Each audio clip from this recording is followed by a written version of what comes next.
Bettor Sports Network. Empty spread. They fake it to Jones. Keeper Fields cuts inside, looking for the goal line. Into the end zone for the touchdown. So Zappe, the fourth-round pick, the rookie out of Western Kentucky, relieves Mac Jones. Zappe drops back. He throws a low ball left. Wide open Jacoby Myers, who makes a twisting, diving catch. He swerves into the end zone. Touchdown, Patriots.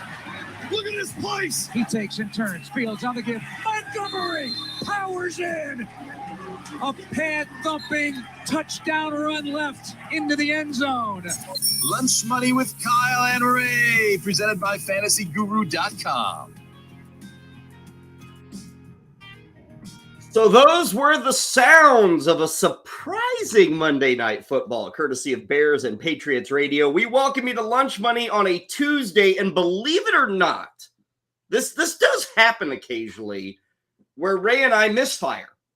We are incorrect in our assessment. For instance, yesterday, Ray, I think we said take the under on Bears Patriots, right? We did. I think most people did, but yeah, we did. I think we said that the Bears offense, they don't know how to use Justin Fields, right? We said that. I think we said Damian Harris would get work. I think we said Mac Jones would be the quarterback. I think we said Khalil Herbert didn't really have a role anymore. Ray, yesterday was one of those days where you just throw it in the trash. And you say the NFL likes to pick on us occasionally and keep us on our toes by reminding us that we don't know everything about the NFL, about these teams, and about what's going to happen each night. Well, do the coaches and players know what's going to happen each night? It sounded like there was a little uncertainty as to who was even quarterbacking this team, according to some of the players last night, if we're discussing the Patriots. So I guess we're not the only ones that are confused at times, Kyle. That game was just tough to figure, Ray. Like, I would have never guessed the Bears go on the road to New England and post 30-plus. You know? I would have never guessed it. What the Bears did last night offensively, Ray, they haven't done that in almost 2 years. They really haven't done that under Justin Fields. Beyond that, and I know it was talked about a lot on the broadcast, but it's totally true. I sat in this chair yesterday, Ray, and I said, what this coaching staff tries to do with Fields, it isn't the way it should be. They should open things up. They should take advantage of his abilities. Last night, Ray, they must have been tuning in yesterday. They finally did that. Like, they did design runs. They did design rollouts. They let Fields use his athleticism. Now, I don't know if he can do this every game, but at least for a night, they had a clue with how to use Justin Fields. Yeah, and he threw 21 passes. Whoopie-doo! I mean, it's multiple. It's 2 games in a row now for Fields with 12 carries and 80 yards. And, you know, he's got 7 or 8 carries every game. He's averaging like 45 yards rushing a week, and it's a big deal. Because as we talk about the 279 yards he throws, in essence, it's 300 with his running, right? So and then you start a rushing touchdown, a passing touchdown. He's all of a sudden Patrick Mahomes. So you can't depend on any quarterback, right, to run for 80 yards a week. Can he settle in the 50 to 60 range with guys like Hurts and Lamar Jackson? I think he absolutely can. And if they could just increase the volume a little bit, 27, 28, get nuts, Bears. Just increase it a little bit, as we've talked about, as I've hinted at, we could have something with Justin Fields. Yeah, we'll see. I don't sense that they want him 25, 26, 27 times. But if last night's game had been closer, maybe he gets there.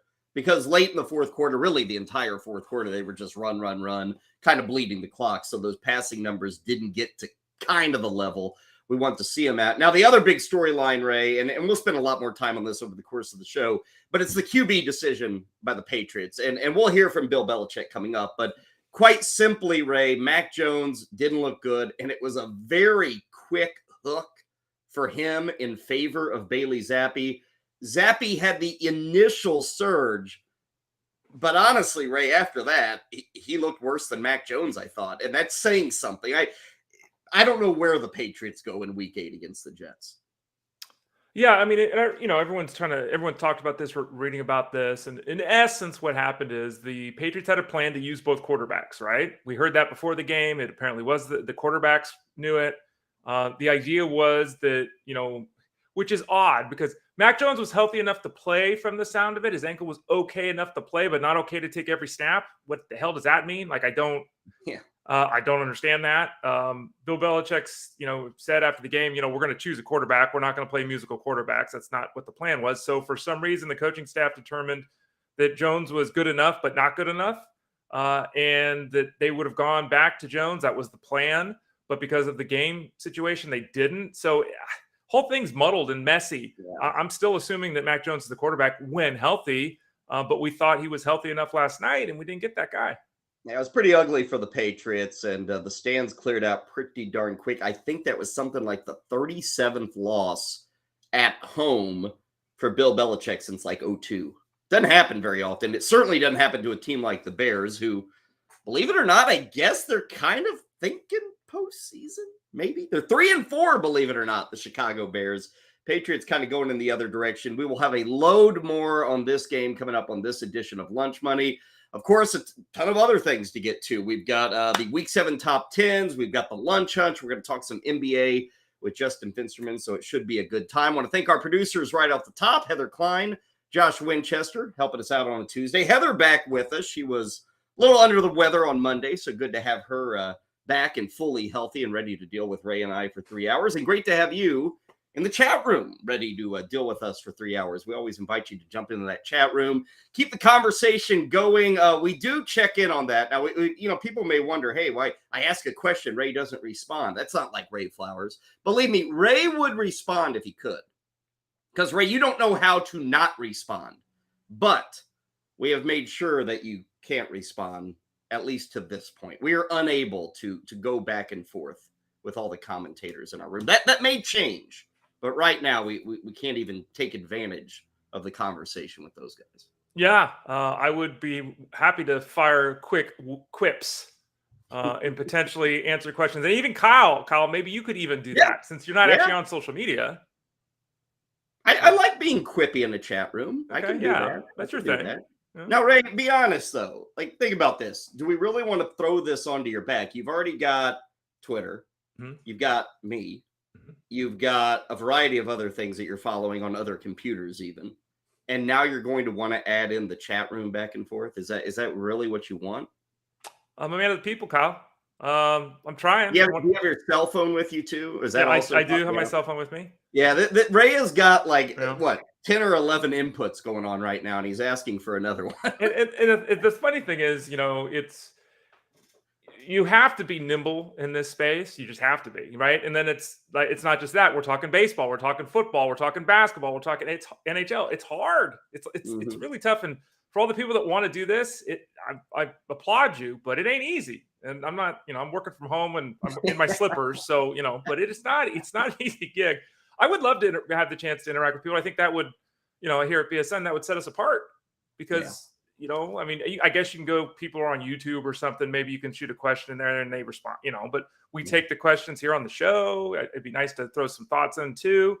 Can't say I get to all of them, but it'd be nice to do. I'm told we're working on it. We're still in the startup phase of things at the Bettor Sports Network. So that'll be coming eventually. I do promise that. But as always, you can still send questions. We always like pulling thoughts out of that chat room. So big thank you to everybody there. Of course, also you can call in, hit that call in button. Let us see you. Let us talk to you. If you've got an opinion, maybe on Monday Night Football or anything going on in football or the wide world of sports, we'd love to hear from you. So that is how you can reach us. That is how you can be a part of the show. Let us begin with our lunch menu. That is where we always like to start things here on Lunch Money. We begin with our ever popular appetizer, which sometimes is like 5 minutes long. Other times it's like 30. We just don't know. Sometimes we get the ball rolling and we look at the clock and, oh my God, it's almost 1 o'clock Eastern. Ray, get us rolling. What is the appetizer thought for today? Yeah, I'm going baseball here. I'm not letting it die. Still cranking out some articles over at fantasyguru.com. They're free, so people can go read them there. You can also subscribe using the code BETTOR, BETTOR, for all of our products, seasonal, daily, wagering. And this is, the way baseball is set up, and this is something I've complained about a lot. We play 162 games, and then we have these short playoff series. And then we're getting weather delays, and then we're getting delays between series. And what has really happened is that the best team doesn't always win. The best team does the best over 162 games. But when we start talking about smaller series, when we start talking about teams' ability to shrink the amount of pitchers they use, right? They get rid of their fourth and fifth starters. We get days where there are rain delays or TV days or whatever. Now we're shrinking down the use of bullpens and players too. We end up in a scenario where the best teams don't always have the most success in the playoffs, right? It's just not how it works. And this comment is really to the bitching, whining, moaning Yankee fans who are out of their minds. I see it all over social media. They want to fire the front office. They want to fire the owner. They want to fire the GM. They want to fire the manager. They want to fire the players. Really? Really? Okay. You've been in 5 ALCS in the last decade, 5 American League Championship Series in the last decade. You spend gazillions of dollars. You're on TV every single day. You win 90-plus games every season. You've got some of the best players in the world on your team, and you're going to want to get rid of a quarter of the organization because you didn't win a playoff series? Like, there are so many organizations out there that try really hard that never get to the level of success of the Yankees. There are so many organizations in baseball who are they even trying? We don't even know if they're even trying. To see the anger, the vitriol, and the outright nonsense from Yankees fans on social media because they didn't make it to the World Series, because they didn't want to win, they didn't win the World Series, wanting to fire everybody is absolutely insane. It's a birthright, Ray. You don't know the frame of reference for a Yankees fan. They are born with the idea that they are the best and they constantly need to win. Now, if you look at this Yankees team, Ray, Aaron Boone, is he the best manager in baseball? I'd say no. Is he the worst? No. Is he top 10? I don't know. I kind of look at Aaron Boone, Ray, and here's what I think Aaron Boone has that makes him good. He knows how to handle the media, the spotlight, the pressure, the players. I think he does a good. Now, you can complain about managerial decisions here and or there, but I will say almost every manager, it's not really purely their say anymore. Yeah. So, like, even if you want to complain about relief changes and yanking guys in the 4th inning, or why is this guy batting 7th, that's not really on the manager anymore. Very few places let the manager dictate that. He has input. He has a say, all of that. So Aaron Boone, as far as I'm concerned, Ray, fine. You don't fire that guy. There's nobody knocking your door down that, is the next Tony La Russa, from back. Well, maybe Tony La Russa will knock your door down, but he says he's retired. Brian Cashman, Ray, this one's interesting to me. He's been there so long. What are we in, like 25 years of Brian Cashman? It's been a long time, yeah. It's been a long time. Has he been bad? No, he hasn't been bad. They've won plenty of World Series. They've remained competitive. Has he made bad moves? Sure as heck, he's made bad moves. Has he built a great team? Probably not in the last 6 or 7 years. Ray, they did not have a good trading deadline. Harrison Bettor, they traded for an injured center fielder. They said, just wait until the playoffs. Well, lo and behold, he hit home runs. That's awesome. Lo and behold, he was also dropping fly balls in center field like he did the other day. That's not so awesome. Frankie Montas. Hurt. In effect, Ray, they traded for an injured pitcher, right? Yeah. I mean, that's kind of what happened. Right. They did not have a good deadline. Their lineup is extremely top-heavy. A lot of guys they brought in, like, Hicks has just not done it. Donaldson, fair to call him a failure? I think it's probably fair. The LeMahieu contract isn't looking all that good. Rizzo's old, Stanton's overpaid, Judge is a free agent. Like the Cashman thing, I could see him kind of being shooed out the door. Not fired, but kind of shooed out the door, kind of, hey, let's resign and move on. The big one for me, and I think this is where the fans go, is on Aaron Judge. And we've talked about this. Ray, I did a show over on Sirius XM with Slim Jim Phantom, who some people may know him from. He's a big Yankees guy. He is a longtime drummer of the Stray Cats, a band back in the 80s. Loves fantasy baseball. I do a show with him, pretty often. We had him and Michael Fabiano on. Michael Fabiano's a big Yankees guy. So, Ray, I was sitting in between two Yankees fans. I asked both of them, will you forgive the Yankees if Aaron Judge leaves? And they said, hell no.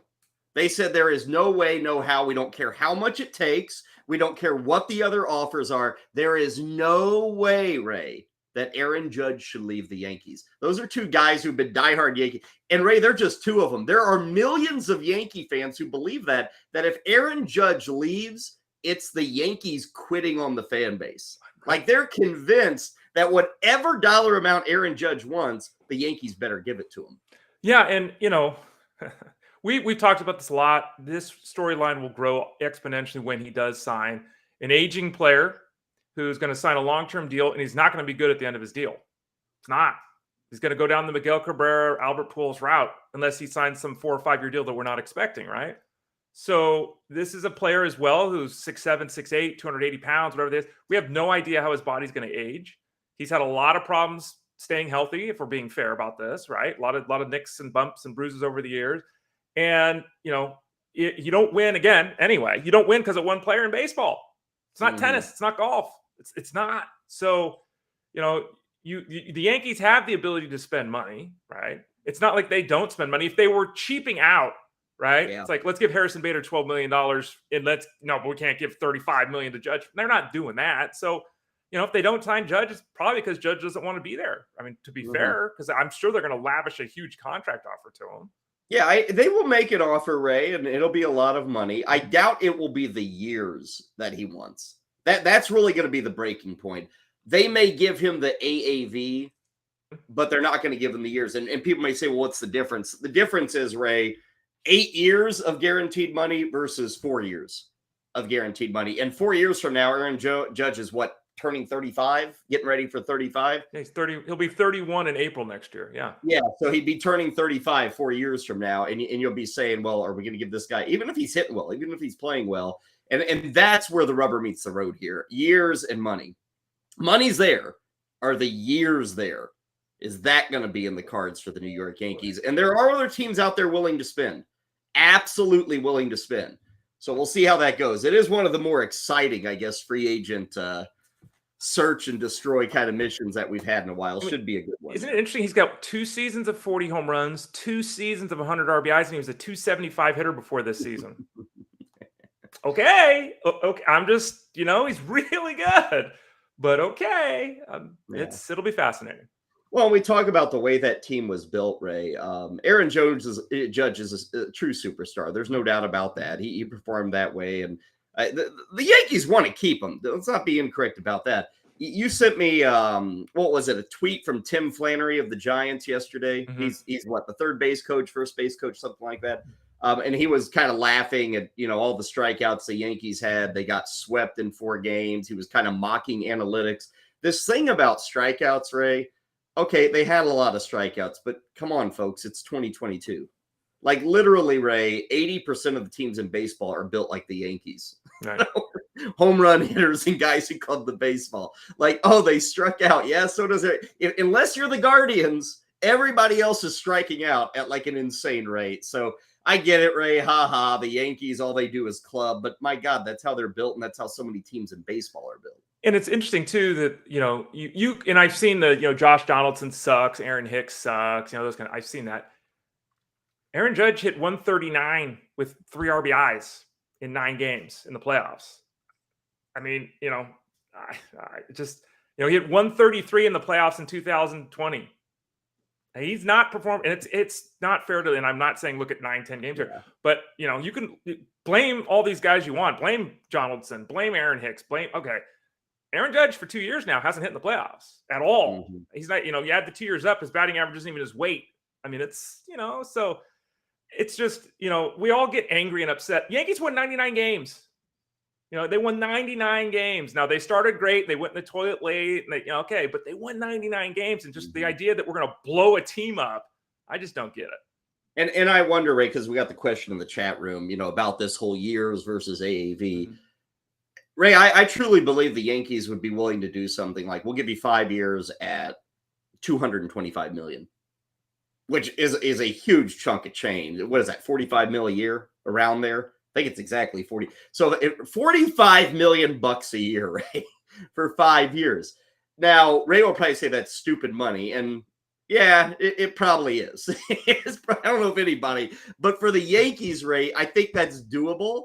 I think that's reasonable for the Yankees. It's not reasonable for a lot of teams, but with the season he had, with the idea of keeping him a Yankee for life, perhaps, like that's something where if the Yankees couldn't even get to that point, then I'd say, okay, they weren't necessarily trying. They may be smart. They may say, okay, take your money from the Cubs, take your money from the Dodgers or the Angels or whomever the hell else. But I would feel if I were a Yankees fan and I didn't hear like some silly AAV number, I would be slightly let down. But they still, one way or the other, they may make the right decision letting him go or even keeping him on board. He's played 145 games the last 2 years, right? He actually played 157 this year, which is a career best. In 2018, he played 112 games. In 2019, he played 102 games. In 2020, he played 28 of 60 games, and he would have played about 50 games that year because he was hurt the whole time. He's 3 of the last 5 years, he's been Mike Trout. I mean, when you have your superstar player that you're paying $45 million a year and you have to bake in he's missing a month of games, is that smart? So, yeah, it wouldn't be well received by the fan base because he just had one of the greatest seasons in Yankee history. But if I'm giving the contract out, I'm not going past 5 years. And and we've talked about that. It would be a mistake, in my opinion, just like we said when the Cabrera deal happened, when the Pujols deal happened. And that's how those deals have played out. Season, of course, over for the Yankees. Let the decisions begin. Of course, the season is not completely over for baseball. That World Series starting up on Friday. Philly's going to be in Houston for Game 1. And we will have much more on that series as we lean in that direction for the rest of the week. As for my appetizer today on the lunch menu, going to go to the trade market. The NFL gives us another trade, and we're seeing more and more of this of the NFL. They used to never do this stuff, but now we see it, and we even get it in season. We see a lot of it in the offseason. Ray, this is a trade that on the surface makes total sense. The New York Jets given, in effect, a late-round pick for James Robinson. So Robinson leaves the Jaguars. He goes to the Jets. Obviously, Ray, the immediate turnoff is Michael Carter. If he was available in leagues, you're probably still bidding, but that bid has dropped 70% with the arrival of James Robinson. And I would actually bet, Ray, that Robinson is the better play for the remainder of the season with the Jets. I think we've got a split backfield, and the Jets would be willing to ride the hot hand, or maybe one of these two guys do take off. But I think Robinson has a distinct role here. This was a trade made so that he would be used in this backfield. The Jets are kind of off to a surprising start. We don't know how they're doing it, but they're 5-2. They don't have a passing game, so they need running backs, Ray. So I applaud the Jets for going out and doing what needs to be done. This thing, 5th, 6th, 7th round pick, who the hell cares? You're 5-2. You're a losing organization. You're off to a good start. You have some youth, some excitement, all that stuff. Bring in James Robinson. And it's a huge benefit for the Robinson owner if anybody held on to him, because, Ray, it was not trending in the right direction in Jacksonville. He had pretty well been erased from the game plan. The Jaguars, as they probably should do, were embracing Travis Etienne, making him a bigger and more prevalent part of the offensive attack. So this is kudos to both sides. James Robinson, good for him, good for the Jets. I also think it's good for the Jaguars and certainly good for Travis Etienne. It's smart for the Jets, too, because Breece Hall, given where we're at in the season with the torn ACL, it's very likely, if not a certainty, that he's not ready at the start of the season next year. So they're giving themselves some depth and some support there. We know that guys, and we all like to think, let me put that caveat out there, we like to think that surgery always works. It doesn't always work. Sometimes guys have setbacks. Sometimes they never get back to the pre-injury form. So they did a smart thing bringing Robinson in. Vexing situation with the Jaguars. Robinson didn't have a touch the other day. 0 touches. Like, it's one thing to say Etienne's taken over the backfield. Okay. No touches, 12 snaps. Like, were they planning on trading him and they didn't want him to get hurt? Like, we all kind of thought there was an injury. It's like there was a hidden injury. Why would he only play 12? He didn't see the field, and everyone's 100% in on Travis Etienne, who I'm not saying he has fumble problems, but he's fumbled the ball a couple times this year. People are to the moon. I saw people saying he's a top 5 running back the rest of the way. It's like, okay, that offense is okay. But he obviously improves his outlook. Etienne does. Robinson's outlook also improves, as you said, Kyle. He will share the backfield with Carter. I think there's a very strong probability that Robinson becomes the lead running back with the Jets. But Carter's still going to be involved. If both were available on waivers, my bigger bid's going on Robinson. Is that the case for you too? Agreed. Yeah, absolutely. Yeah. Now it could be, and we see this all across the land, right? It could be 75% Robinson and 25% Carter. I think it's more likely to be like a 60-40 kind of thing. I think they'll probably, deploy both backs. Robinson, had that great start this year and then kind of trailed off a little bit. There's some concern about, his burst coming back from the Achilles and all that. So Robinson's the better addition. I'd be surprised if he's on the waiver wire. Maybe someone panic dropped him after Sunday's game. Maybe they did that. Carter's obviously available everywhere, but as you noted, this pulls back the Carter bids substantially. Yeah, you look at that Jets team, and I know a lot of this is from the pre-Wilson days. It was when Joe Flacco was dropping back, 50, 55 times. But, Ray, they've actually passed the football more than they've run it this year, which for a team that in the last 4 weeks has really been dreadful passing the football, it's stunning. And I was looking at the numbers this morning. Here they are. In terms of pass attempts, the Jets are almost top 10 this year in terms of throwing the football, which doesn't make sense. And again, I get it, Flacco the first 2 or 3 weeks, but still they're almost top 10. Meanwhile, running the football, they're in the bottom half, if you will. They're 17th. Ray, I kind of expect those numbers to flip-flop. Like with Robinson and Carter, you've got 2 backs that should combine for 30 touches a week. They should combine for 30 touches a week. Now, maybe that's a little overzealous early on, but I think as we get Robinson more up to speed, more ingrained, they start to figure out what Wilson is and isn't. But I just have to think, Ray, this is one of those teams that maybe goes to more of a run-based attack, much like we're going to see with the Colts. We talked about the decision yesterday, dumping Ryan, going with Ellinger. That should really make them run heavy. I kind of see the same thing happening with the Jets here. Yeah, I agree. Yeah, and, it's shocking that speaks to the problems with passing in the NFL and offense in the NFL. The Jets are there with, Wilson not throwing the ball. It's crazy. But, and that's something that Flacco brought too, right? He was dumping the ball off to the guys in the backfield 12 times a week. Mm-hmm. So they were getting them more involved. We'll see. But as of now, they've got Corey Davis who's hurt too. So we're uncertain if he's going to play this week. We've got Elijah Moore supposedly going to play this week, but okay. Do his teammates even trust? I mean, what's that situation like after he basically quit on the team? It's messy.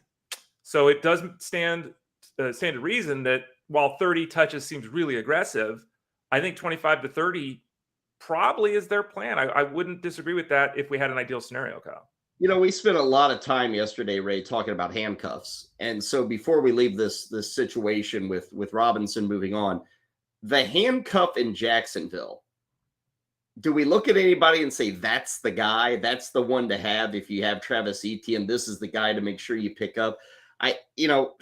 The only name I really recognize on this list, Ray, is JaMychal Hasty. Mm-hmm. I don't know, maybe I'm missing Snoop Connor, unless that's like James Connor's new nickname. I don't know, but it's JaMychal Hasty. Now, I would put this in the realm of saying, if Etienne went down, do I want any of these guys? Do I want anything in this offense? Frankly, I don't. I wouldn't put this, for me, Ray, I wouldn't put this in the realm of, oh, you better go get the handcuff if you have Travis Etienne. You may disagree, but to me, I'm not looking at anybody on this depth chart and saying, yeah, that guy could ascend and be a starter for me. He may start for the Jaguars, but be a starter for me in fantasy football. I don't see that guy here. Well, let's answer this holistically here. Travis Etienne didn't play last year because of injuries. He's ascended to the lead role right now. To take a page out of the Kyle Elfrink book, we have no idea how this guy's going to hold up at the NFL touching the ball 18 times a week. No idea. Okay, so that's number one to think about. Number two, it's Doug Peterson. And Doug Peterson does not use one running back. I know everyone's excited about he doesn't use one. What we saw last week with Etienne dominating the backfield is never anything that we've seen from him as an NFL head coach. I think that, therefore, both Hasty and Connor can be added. I would add they can be. It depends on your league. I'm in 14-team leagues, right? And all these guys are injured. Is that only for the Etienne owner, or is it even for somebody who doesn't have him? Yeah. Again, I'm not big into the just grabbing random running back game. I'm not big into that. If I was going to spend money, I'd spend it on Hasty. It might be Snoop Connor that emerges. It might. But I would spend on Hasty. What I spend on Hasty, 5 to 10%. Like I'm not going out there and saying, yeah, this guy's going to, see 25 snaps and 12 touches a week. I'm not. I can't be there.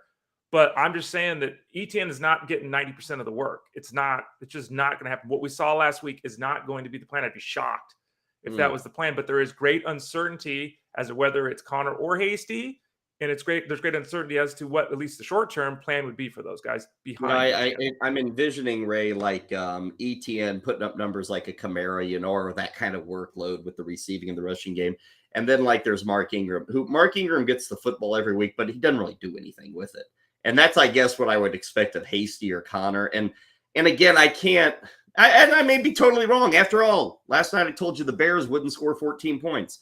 But I just look at this crew, Ray, and it's not like, oh, yeah, you got to go out and get that guy. Like, this guy has an ability to do things if Etienne were to go down. It's just not there for me. And you can't have every backup. You can't have all of them. So this would be one I wouldn't choose if I were looking at backups. Part of the problem here, too, is that, it's so interesting that, I think the mindset of people, and then when you actually dig into the numbers of the production, sometimes you're surprised, like the Jets passing numbers because of Flacco's early season involvement. Trevor Lawrence, the last 4 games, has failed to throw for 175 yards twice. Trevor Lawrence twice has been solid, twice has been not good in the last 4 games. Okay. He has 1 passing touchdown in 3 games. Okay. So before we go all in with Travis Etienne that he's going to explode, this offense is really wonky. It's been all over the place. For goodness sakes, Trevor Lawrence only completed 52% of his passes last game.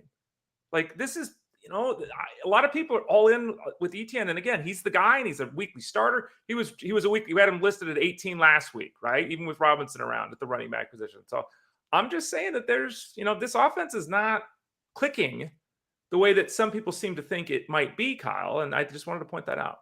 Okay, main course today on the lunch menu. We'll dig a lot more deeply into that waiver wire. This is a week where there's a lot of running backs that I think people are taking a look at. Some of that is injury. Some of it is just kind of seeing backfields switch up a bit. We're also seeing people drop running backs that they had been holding for the first 5 or 6 weeks. Now we're into bye weeks, so they're having to make moves. They're having to open up roster spots.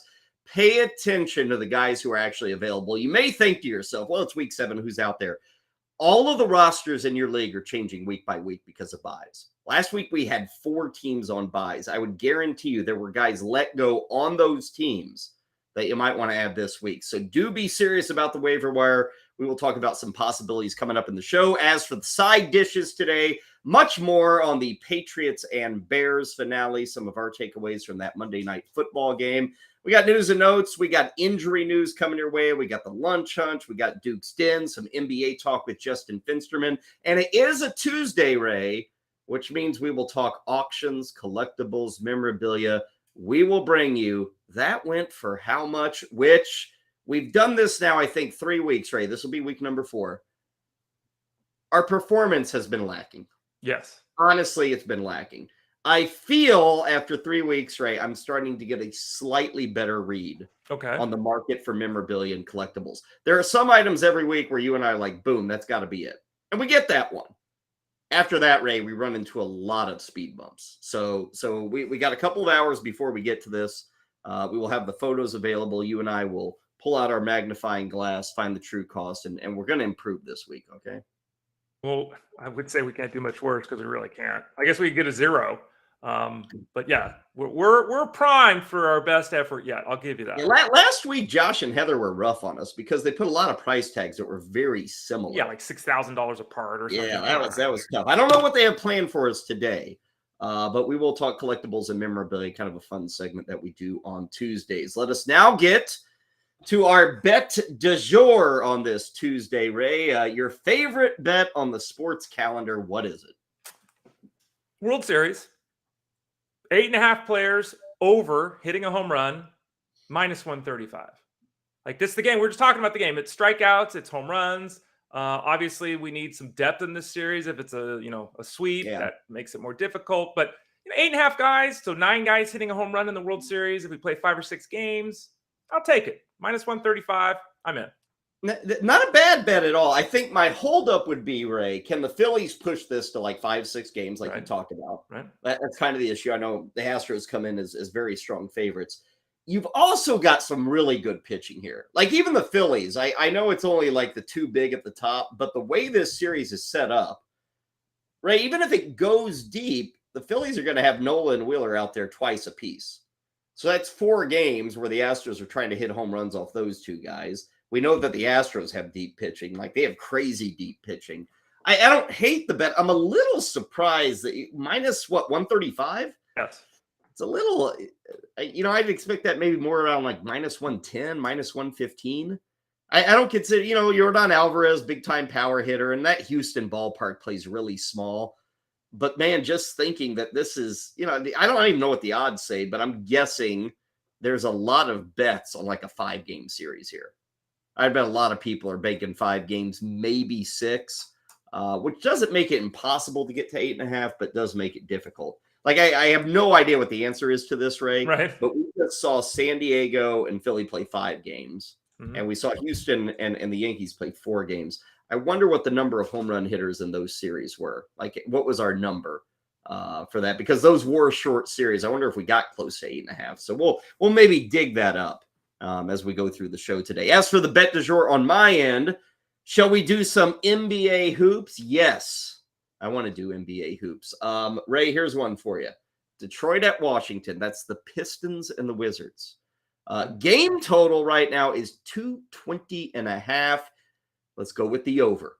The Pistons are playing their 4th game. They have played some good offensive basketball in the first 3. They've actually gone over in each of their first 3 games. I don't look at the Wizards and see anything defensively that's going to scare me off. 220.5 is a middle number.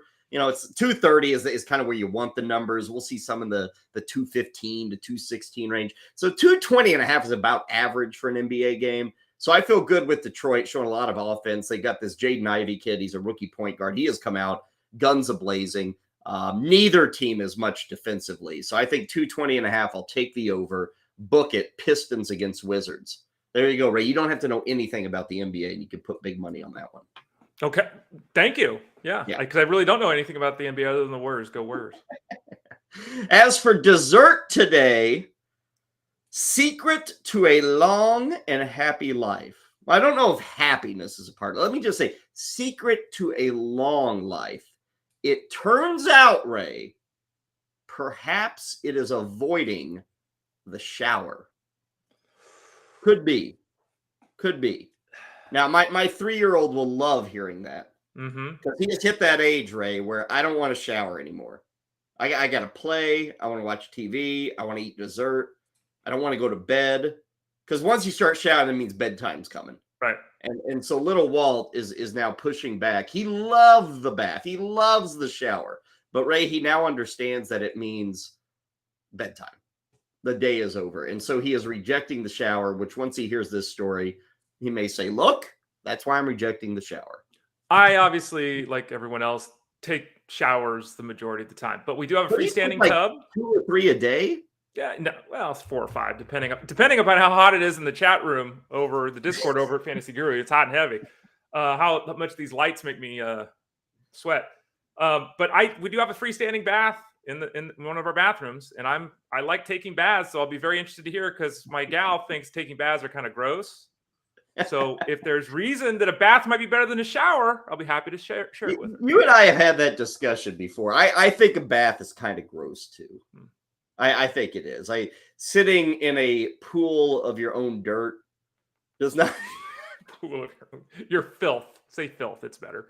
Filth. Yeah. Well, I'm just saying that I can't remember. You know, my last bath, Ray, and I'm going to give everybody a peek behind the curtain here. Okay. Me and my wife, this is, and happy anniversary to my wife, Jenny. Today's the day. Oh, Kyle, I'm sorry. Happy birthday. Yes, yeah. 8 years. Ray was at the wedding, too. And I remember Ray saying to many people at that wedding that this wasn't going to last 8 years. So suck it, Ray. We made it to 8 years. Okay? You made me look bad. Yep. Yeah, that was your bet du jour back in. It took a long time to realize it wasn't going to pay off. Yeah, you blew that one. But anyway, happy anniversary to my wife, Jenny. I think we've gotten to that age, Ray, where it's like we can't even celebrate on the anniversary day. We have to like plan like Sunday night, Ray, after me watching football all day. Right. We're going to go out and have a nice dinner. So that's our plan. But where was I even starting with this? I was ready. Oh, the bath. Yeah. Like maybe 6-7 years ago, we went out to Scottsdale, Arizona. It's hotter than hell in Scottsdale. And I think this would have been like late spring, like right on the edge of going into summer, like after spring training. But it was like, typical Arizona. It was like 100 degrees every day. Yes, it was a dry heat, but still you needed to clean off. So Ray, I did not order this room, but our room came with a bathtub, a soaking tub that actually kind of sit in the main room. I've seen it. It was a little bit, it was a little bit outside the actual bathroom, which I always wondered, like, if two friends ever book a hotel and they get that room, what do they do? Yeah, it's good. Like question. I can look into the shower. You gotta get a different room. Not everybody is there on a romantic interlude from real life, but we were. And Ray, I got a little tipsy. It was like 7 o'clock, and my wife wanted to watch some stupid reality TV show. And I said, okay, I'm just gonna sit here in this bath in the living room and watch the TV. And I believe that is my last bath I have taken, probably a good 6 or 7 years ago, at a hotel bathtub, which in and of itself is kind of disgusting. But how baller is that you're just sitting in there lounging, doing your thing? I don't know. I mean, to me, my wife took a photo from behind. Yeah. Don't worry, you're not gonna. But it's like from behind where you just kind of see me soaking in the tub, Right. and the water's up to like my shoulders, Right. and then the TV of I don't know Survivor or whatever the hell was on that Right. night. So there is photographic evidence of my last bath. There are far too many pictures of me in bathtubs. If my gal's phone ever got hacked, for some reason, every time we go somewhere and I'm in the bubble bath, she snaps a photo of me in the tub. So I mean, really, and I erase that, and she just laughs. Like if I had a photo of her like that. How many soakings a week for you in the bathtub? I try to do once a week. I don't always make my goal. Sometimes it's every other week. But no, if I ever took a photo of her in a bath, she'd throw my phone in the bathtub to get rid of it. But no, apparently it's okay for her to take photos of me. So, but yeah, no, probably once a week is at least my goal. It's tough during football season. I don't feel like taking a bath at 9 at night. You know how that goes. So, not as frequently as I like. Now, Ray, do you have the Bert and Ernie scrubber? Do you have a back scrubber for your bath? Here's what I really do. So we've got a huge shower in the bathroom, and we've got the freestanding tub on the other side of the bathroom. So I take the bath, I walk across, and then I get in the shower. So it's like I'm at the gym. So Kyle, don't worry. I don't just put my clothes on after sitting in my own filth. I do then jump in the shower as well and soak down there. So it's kind of a twofold quick shower after the bath. Now, here's my thing with the bath, Ray. Everybody wants it hot. But if you get it scalding hot, it's not comfortable. Correct. Hot's fine, but everybody's got a different measurement of that. It quite quickly, from memory, again, I haven't taken one in years. Maybe the bath technology has improved. But from memory, Ray, I tend to recall that the baths cool pretty quickly, too. I can. And it kind of feels like you're in tepid, yucky water. It's not steaming hot anymore. Now, that's my experience. Maybe you have crafted a bathtub that holds the heat better. But I have a problem with how quickly the tub seems to lose those high temperatures. Well, number one, when I'm in the tub, 90% of the time I'm reading a book. So I'm kind of distracted. So I'm not focused solely on do you have something that sits above I you? do, but I find it easier to read a paperback. Like I do have one of the shelves, but so usually I try to get a smaller book. Secondly, I don't have a back scratcher. I don't have one of those. The temperature third, I'm not, if the hot tub's 104, like it's hot. Like I don't need it up 108 or some crazy thing. My gal can put her hand in a pot of boiling water. I'm only slightly exaggerating, right? And then she holds an ice cube in her hand for 3 seconds and she's freaking out.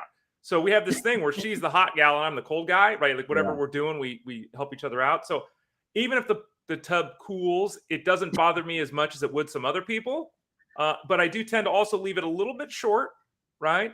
So that, if I've been in there 15 or 20 minutes, I can add about another inch of water and heat it back up if necessary.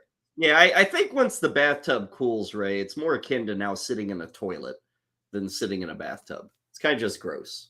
Just overall gross. You got to stop it with these baths, Ray. Yeah. Come on, you're a grown man. It's not going to happen. Yeah, do you have to pay for an extra long bathtub? You're a big guy. No, it's a full freestanding. I don't know. It was one we actually, I sat in tubs before we got it because we, remodeled the bathroom. So I got one that felt right because there's a lot of different sizes, there's styles, all that. So we got one that worked. But like I said, my gal, I mean, she'll take a bath once a year. It's just not. So the bathtub specifically was for me. So the freestanding tub is all Ray Flowers. I guess I'm a diva when it comes to that. The chat room is about 50-50 split on this thing, right? Have you taken baths or not? Some are down for it. Others are like, you can't do this. You can't. But, I saw, didn't someone ask if I was 6 years old or something somewhere? 3 years old, 3 years old. Yeah. Well, I'll have to tell Walt when he refuses to take a bath. I'll tell him my buddy who's almost 50, he still takes baths, Walt. Put the music on, you can put BSN on the background if you missed the show. You can listen live to whatever's on. You can check the newspaper, your phone, whatever. Come on, man. Make it multitask while you're in there while you're relaxing. Now, do you read like romance novels while you sit in your bubble bath every night? Is that what you're reading? Like with Fabio on the cover and stuff? I've shed a tear or two in the bathtub. But no, I don't. I don't read.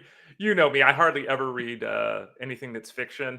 If I do read a fiction, it's usually like a Tom Clancy or something you would read probably too, Kyle. I don't Yeah. usually read Fabio inspired love poems in the tub. No. Yeah. For those like myself, and I think a lot of people in the chat room and maybe even our producers, Heather and Josh, were kind of saying, I'm in a bath. I haven't taken. Maybe we should all try a bath tonight. Yeah. Maybe we should all agree to jump in the tub tonight, rinse off, and then report back tomorrow with how things went.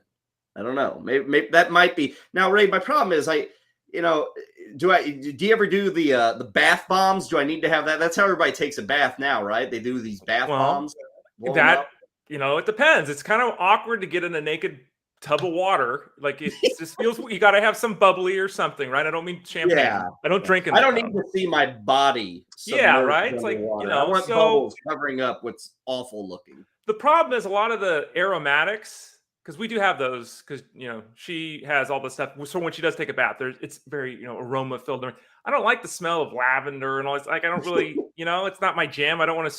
I don't want to feel like I'm in a field of flowers when I'm in a bath. Ray was born an Irish Spring guy, and he's going to die an Irish Spring guy. Remember the commercials with the soap, and the guy would take his knife and just cut it.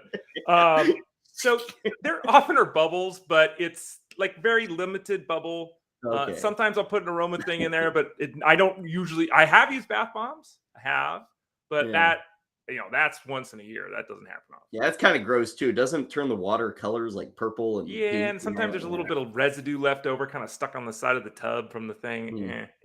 I warned people when we got into this lunch menu. I never know where the discussion is going to go. I did not see this this occurring. Do extra bubbles, more bubbles on top, Ray? Do they hold in the heat better? You think that's a thing? No, I don't think that's a thing. No. Okay. No. So, but the weird thing is, if you're in there long enough and then the bubbles dissipate, right, just naturally, then you have this water. The water no longer looks clear. It looks kind of dirty because it's kind of mucked up with the soapiness. So then this is so pleasant. You're really selling me on this bathtub thing. Well, again, I'm just telling you, I'll jump in there depending on my mood. I'll throw some Hawaiian music on. I'll throw some. I'll listen to classical music. My cat will come in, sit on the little bench in there, go to sleep. Cat likes classical music, read a book, little something from Ludlum or something. It's a lot of fun.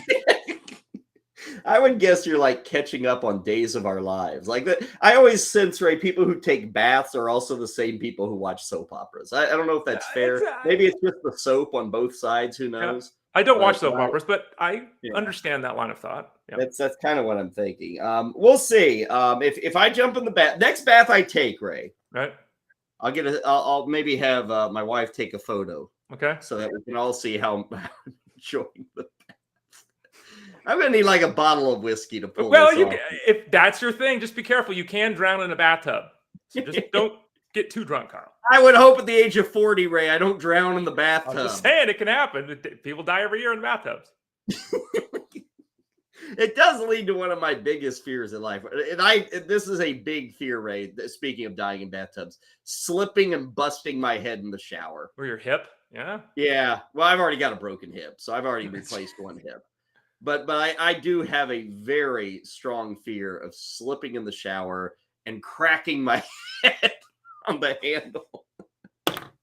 There we go. We all have irrational fears. See, that's why you get my tub is a freestanding tub. So one end is higher than the other end. Like where you put your head, it's higher.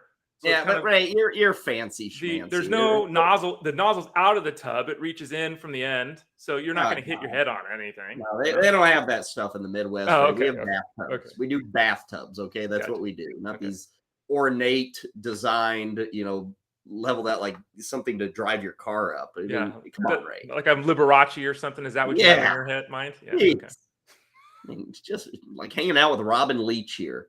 Lifestyles of the rich and famous, Ray Flowers. Okay, what are we drinking today? Soap suds? What do we got? What's on the menu for the drink? Yeah, this one, it's so funny that we're talking about cleaning things because my beer actually has something to do with cleaning not your body, but your clothes. This is a limited series MKSD Tumble Dry Low. What? Yeah, it's a beer Yeah. called Tumble Dry Low. See Is that Mo in the dryer? Is that a person in maybe? there? I don't know, but you see the fella in there with the socks and the underwear and the bikini. Well, he appears to be in the dryer then, Yeah. Ray. Yeah, I don't think, you're worried about people drowning in a bathtub. I don't think you're ever supposed to put little boys in the tumble dryer. No, he's got a mustache. That's an adult. Come on. Oh, See the mustache there? Come on. I thought that was just his mouth. Yeah. What kind of beer is this? And you, by the way, what kind of alcohol do you think we got in here too, Kyle? What kind of beer is it? What kind of It's a pint from Mick Eller Brewing in San Diego, brewed and canned there. I don't care, Ray. Does it have a style? I can't tell you what it's an Indian pale ale brewed with Citra, Mosaic, and Simcoe Cryo hops. Okay. IPA? IPA. With a lot of weird sounding crap on it. 7-1. Close. 7.5.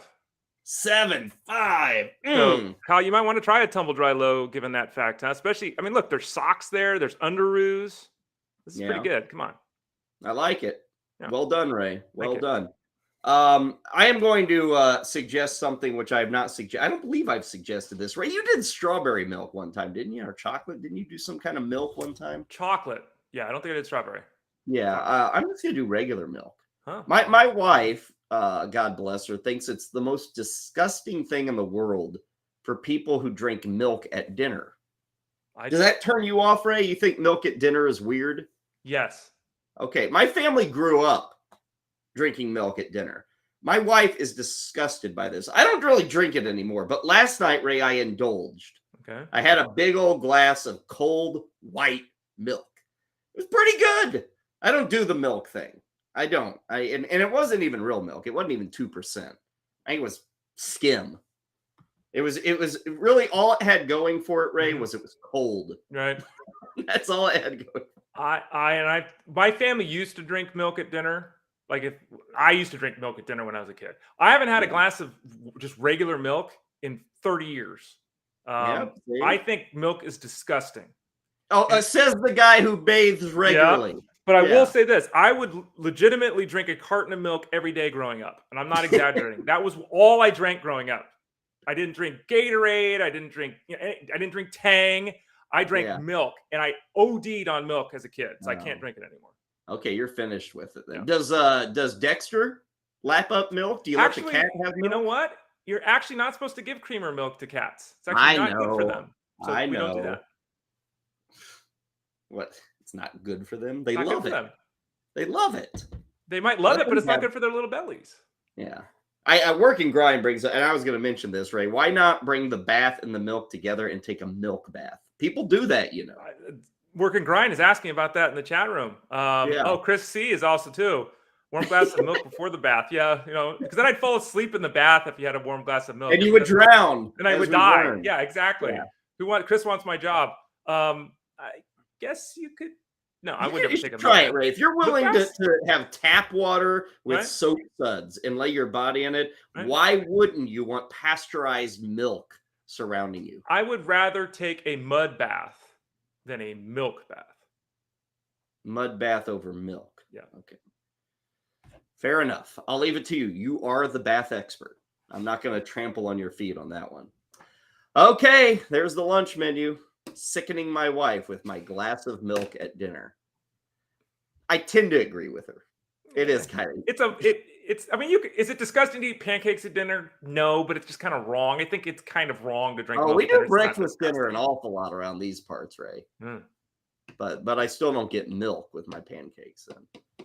Usually I have a big oatmeal stout beer. There you go, like a man.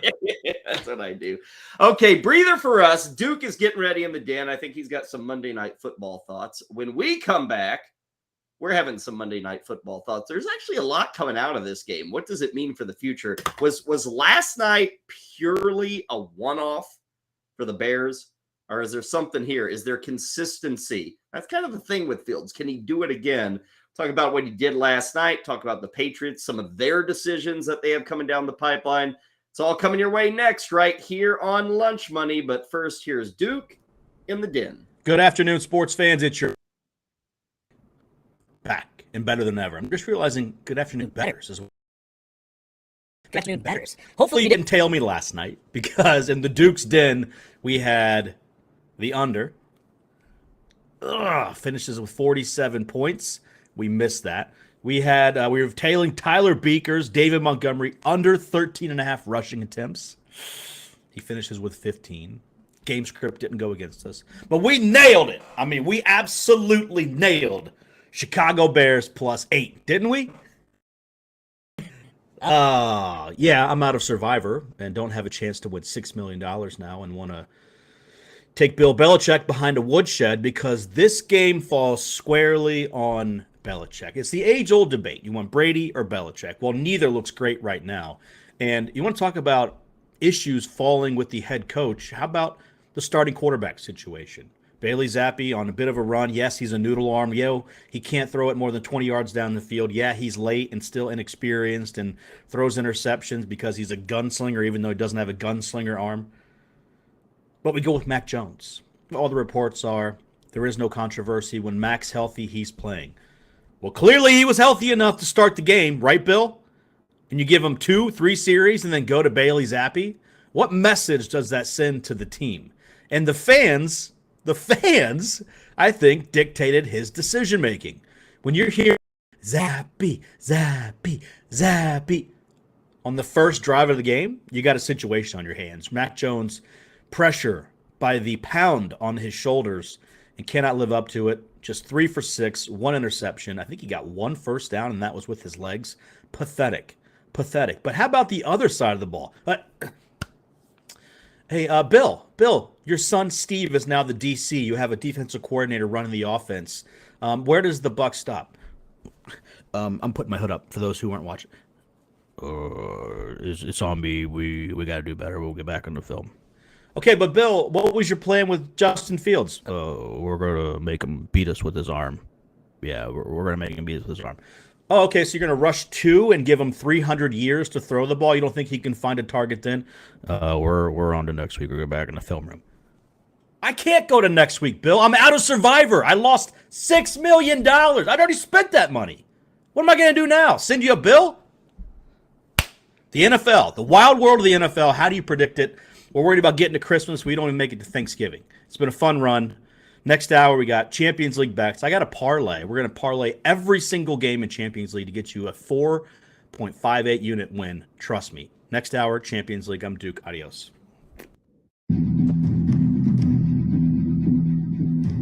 So when Mac came out of the game, Bill, was that a medical decision, the timing?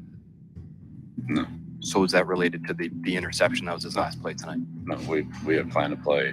I told the quarterbacks that we were gonna play both of them, so we did.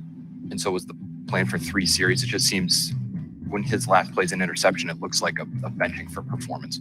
That's not what it was, but you can write whatever you want to write. That's not what it was. Bill Belichick post-game last night, courtesy of Patriots Radio. Duke Ray has a pretty good Bill Belichick impersonation, even with the hoodie, the face down, the mumbling. We may have to do some kind of mock interview with Bill Belichick and have Duke fill the role of Bill. That'd be a fun one to do, I think, with him. I'd be down for that. Yeah, we can bring Bill into the show and get his thoughts on a variety of football-related topics, maybe Baz as well. You buy what he's selling, Ray. That the plan all along was to remove Mac Jones after 3 series. I struggle with that idea. I mean, again, I mentioned this at the top. We heard after the game that the plan was for both guys to play. We also heard reports about this before the game, so it was out there, right? Now, Mac Jones, throwing a pick on his last attempt, like the question makes it seem like he was benched, right? He threw 6 passes. Like, how do you bench? You can't bench a guy off 6 passes. That's not. So I think that the plan was for them to give Mac Jones a shot, that they didn't like what they were seeing physically out of him. They realized the game was getting out of hand, and they just went with Zappi. So I'm assuming Mac Jones is still the guy when he's healthy, Kyle. But help me out here, Ray. And I didn't see this. I'm going to admit ignorance on this. Maybe you caught it or you dug it. But I was reading some things on this, and they indicated, and I don't know whether it was like a Patriots radio interview at halftime or maybe on ESPN. I didn't see either one thing. But they indicated that Belichick said, oh, yeah, we're going to play him in the second half. We're going to use Mac Jones in the second half. They did not. This was all Bailey Zappi. And I'll remind, Bailey Zappi sucked in that second half. Mhm. It was bad. It was punts. It was 3 and outs. It was interceptions, all that stuff. It was ugly. Now, I didn't hear that. Maybe I misread it or something, but he acted, Ray, like he was going to use Mac Jones, and they never did in the third and fourth quarter. Yeah, and again, I think it's because they were losing. I mean, this was weird last night. The Damian Harris usage was weird. The Mac Jones usage was weird. I'm assuming that Bill Belichick, for whatever reason, just didn't think Mac Jones was good to go. And again, I don't know why they started him, let him play at all, if they were, thought he was 75, 80% or whatever, because, that's not a recipe for success. But when your backup quarterback Zappi goes out, like you said, and plays like crap, and they don't go back to Mac Jones, why would they not why would they not have gone back to Mac Jones unless they didn't think he was physically able to do it? Well, and I have to say, Ray, last night I was thinking about you. You were probably soaking in your bathtub, but I was thinking about you when I saw that Bailey Zappi touchdown pass to Jacoby Myers, which was a horrendous pass. A really bad pass. Jacoby Myers had beaten his guy by like 5 yards, and the ball was not only underthrown, but he threw it on the wrong shoulder to Jacoby Myers, making him fall down at the 3 and then having to dive forward. It was a hell of a play by Myers. But like that was the moment for Bailey Zappi, and it was a bad throw. It was like a very lucky touchdown. If I'm the Patriots, it's still Mac Jones' world. Like I'm not getting this Bailey Zappi thing, Ray. It still has to be Mac Jones, and I wonder, Belichick. I don't trust anything he says. You just can't. So this idea of he wasn't pulled, you can write what you want to write. Bill Belichick, don't trust him at all. So I don't really care what he's saying about the situation. Ray, I think they got out there and they didn't like the way Mac Jones was kind of moving and looking. And they said, let's bring in Zappi. And maybe they thought that going into the game, they would have to make that choice. And they just made it when they made it. The fact he did not come back in, they weren't rotating QBs. If you're rotating QBs, you don't start the guy, take him out after 3 drives, and then never see him again. That's not rotating QBs. That's benching a QB for effectiveness or benching QBs for injuries. That's what that was last night. If Jones can play on Sunday, they got a really important game against the Jets now. I think he'll still be out there. And I think for the fantasy player, it's like, who cares? Because honestly, Ray, we're at the point where it doesn't really matter who the quarterback is there. There's no real numbers to be found from those two guys. Well, this is kind of going back to my Yankees thing earlier. It's like Mac Jones was second in NFL Rookie of the Year offensive player voting last year behind Jamar Chase, wasn't he? He made the All-Pro. He was a Pro Bowler. Yeah, and he was second behind Jamar Chase for Rookie of the Year offensively. And we're going to bench the guy for Bailey Zappi? Like, how is this even a question? Like, I don't even understand. Like, this is not Jimmy Garoppolo versus Trey Lance. Like, I don't understand how this is even a question. And I don't understand. Is it something to do with if you don't march in line with Bill Belichick, he wants nothing to do with you? I think it's something to do with, and I'm taking the Danny Woodhead line from Jeff Mance. It's because the dude's name is Bailey Zappi. It's a cool name. If it was Frank Robinson, no one would care. I mean, and I said this yesterday. We talked about it a little bit. There are a lot of reports that Mac Jones is too big for his britches, that he thinks his S don't stink. And a lot of people are like, well, yeah, you were solid last year, but, come on. And so maybe there's some of that. I don't know. But yeah, again, I think last night was purely a health-related scenario, but it's a weird situation because Zappi had been effective prior to last night. So if they didn't think Mac Jones was good to go, they should have just had him active as the backup. And if, Zappi then bombed, then go to Jones. It was just a weird scenario how it played out. I think Jones was not 100%. I think he was pushing to play, and the team was like, okay, we'll give you a shot. They kind of signed off on the player saying, yeah, I want to play. And so the shot was given. I wonder if the same thing was going on with Damian Harris. Because, Ray, it's 3 carries, it's a catch. He had 4 touches. Should the Harris owner be panicked? I'm not. I don't think he was truly 100%. Obviously, the game got away from the Patriots. Maybe they did the same thing with Harris that they did with Mac Jones. Mm-hmm. I still think there's a spot for Damian Harris. I will say you now kind of look at your starting lineup and say, well, until I see it again, until I see Harris have that moment, maybe he doesn't start in a fantasy lineup. I think that's a fair assessment of where we're at. Again, it depends where everyone is with their teams, but He played 9 snaps, Harris. 9. He wasn't on the field. And like I said, like you said, I think this is health related. We heard when the injury first occurred, we heard he was going to miss a lot of time. Then there was the nonsense about him actually playing, days later, right? And then now we had him active. He was on the field. Now some of this is game flow, and Stevenson continues to do a very good job. Stevenson caught 8 passes last night. When the Patriots are behind, Damian Harris is not going to play a lot. He's not a pass catcher. That's not the role he fills. When the game is close or when they're ahead, he's going to be on the field. So I agree with you. Damian Harris should not be dropped. Damian Harris should not be panic traded for nothing. But there is certainly uncertainty about what his short-term outlook is. So it's fair to consider benching him in week 8. The Patriots had like 2 drives, and that was it. They were really bad the remainder of the night. The Bears offense, Ray, on the other hand, looked totally different than, frankly, we've ever seen it under Justin Fields. I think this was the most points they had scored in 25 games. Like, you got to go back to like week 14 of 2020, the last time they scored this many points. So they get 33 on the board. And Ray, I sat in this seat yesterday and I said, the Bears are not using Justin Fields the way he should be used. I blame the coaching staff. I blame the play callers. Last night, what we saw, Ray, was totally different. I had to look this up and I had to hunt down the information.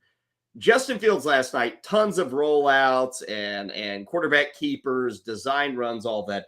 Here were the numbers. When he was on the move, design runs, rollouts, all those things. 6 of 7 passing, 104 yards.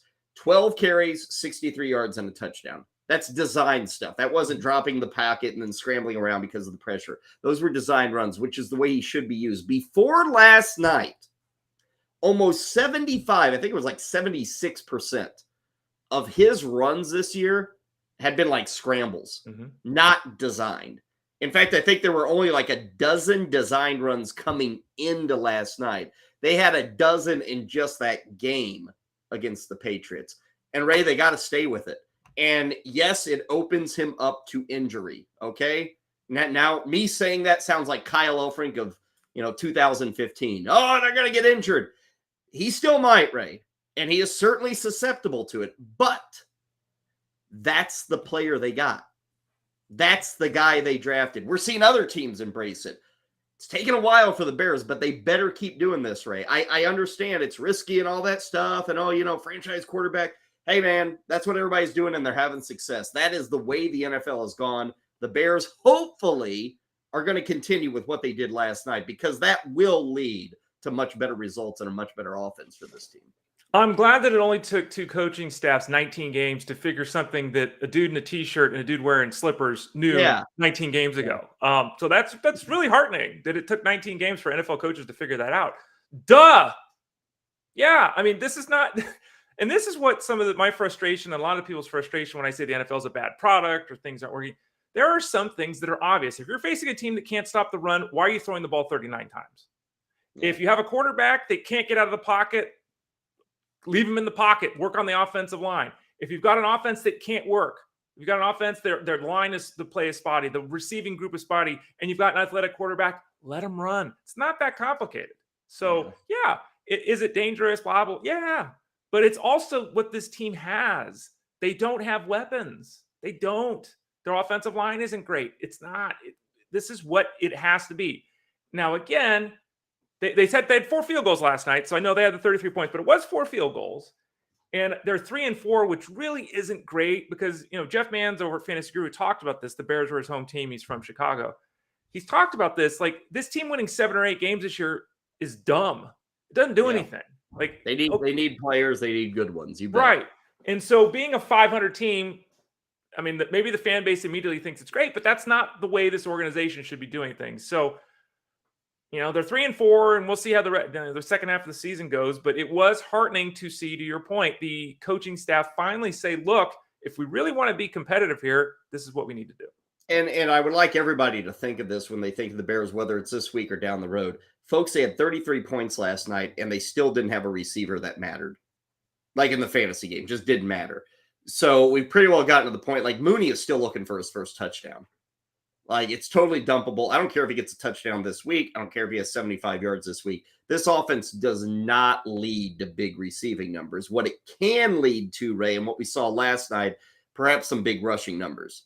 And Fields did his part, but this rushing attempt breakdown is pretty interesting here with Khalil Herbert and David Montgomery. I think all of us had mostly been working under the assumption that if Montgomery's healthy, Montgomery's the guy. And he got plenty of work last night, Ray, but we saw an awful lot of Khalil Herbert. Now, the three-headed trio, if you want three-headed, well, that's kind of repetitive. The three-headed monster, let's call it that, of Fields, Montgomery, and Herbert, Ray, almost 250 yards. And, I'll draw another comparison here. This reminded me, Ray, of kind of what Baltimore did in the early days of Jackson with Lamar Jackson, of designing runs, the RPO, the rush and the QB decision, whether to hold it or flip it to the running back, having multiple running options. That's what I saw from the Bears last night. So maybe we rewind the clock to 2-3 years ago with the Ravens.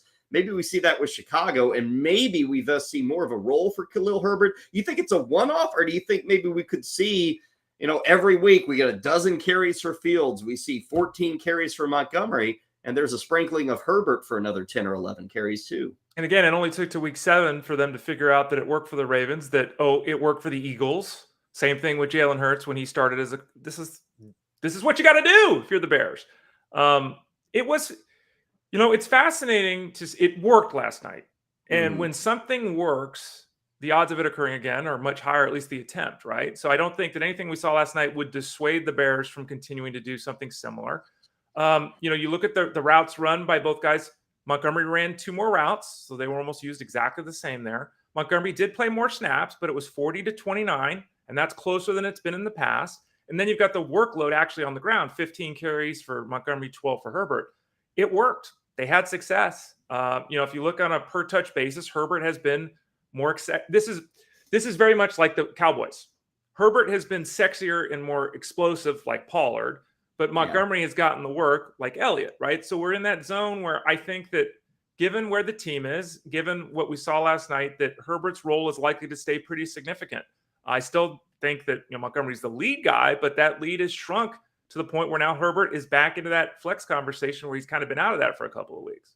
Fairly easy win for the Bears, 33-14. Didn't see it coming. I'll ask you, Ray.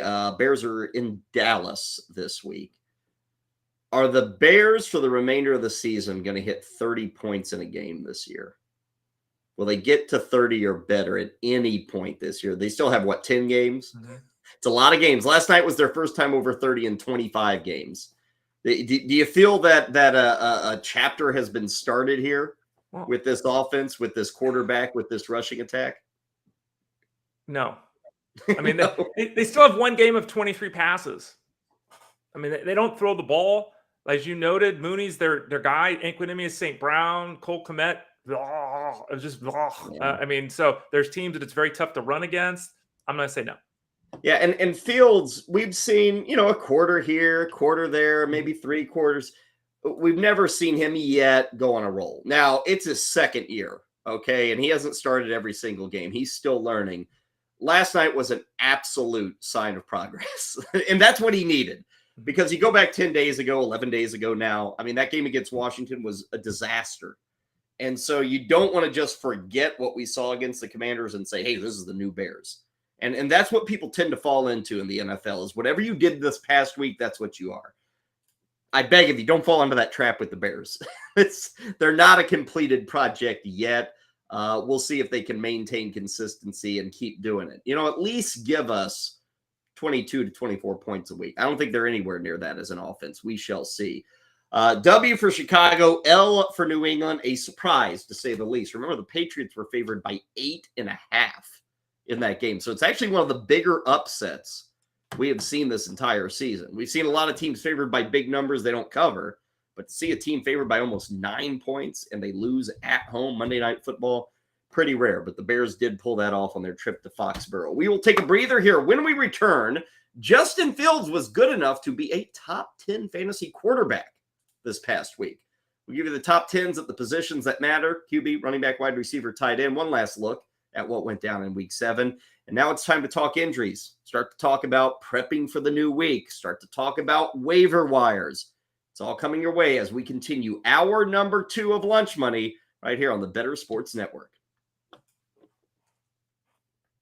The Playbook with Fensty and Ronis. Presented by FantasyAlarm.com. I got to tell this story, okay?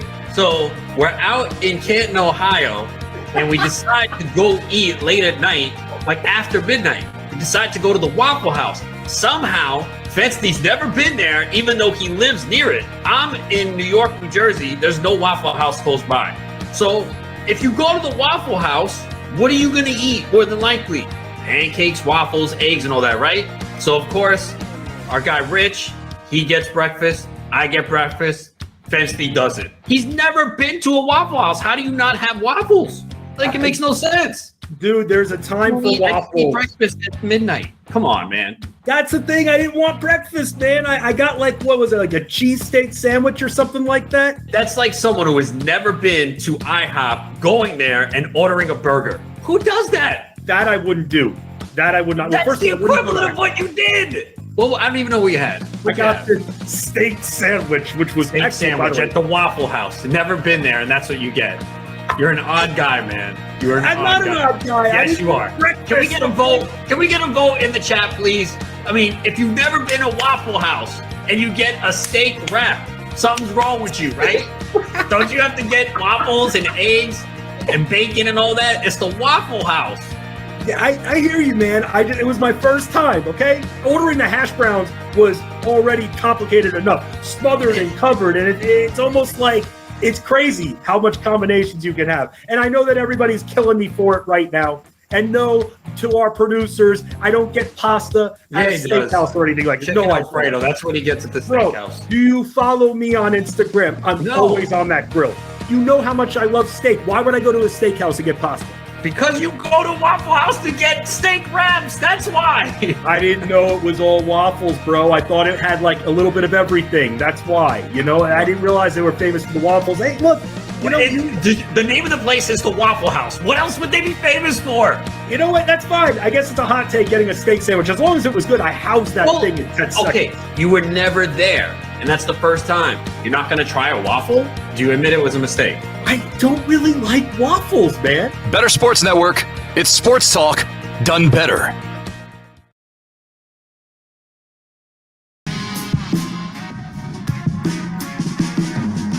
Burrow catches the shotgun snap. He's back to throw. He's going to throw it high and deep for Chase. Jamar has the ball. It is a touchdown as he knocks over the pylon and holds on to the ball.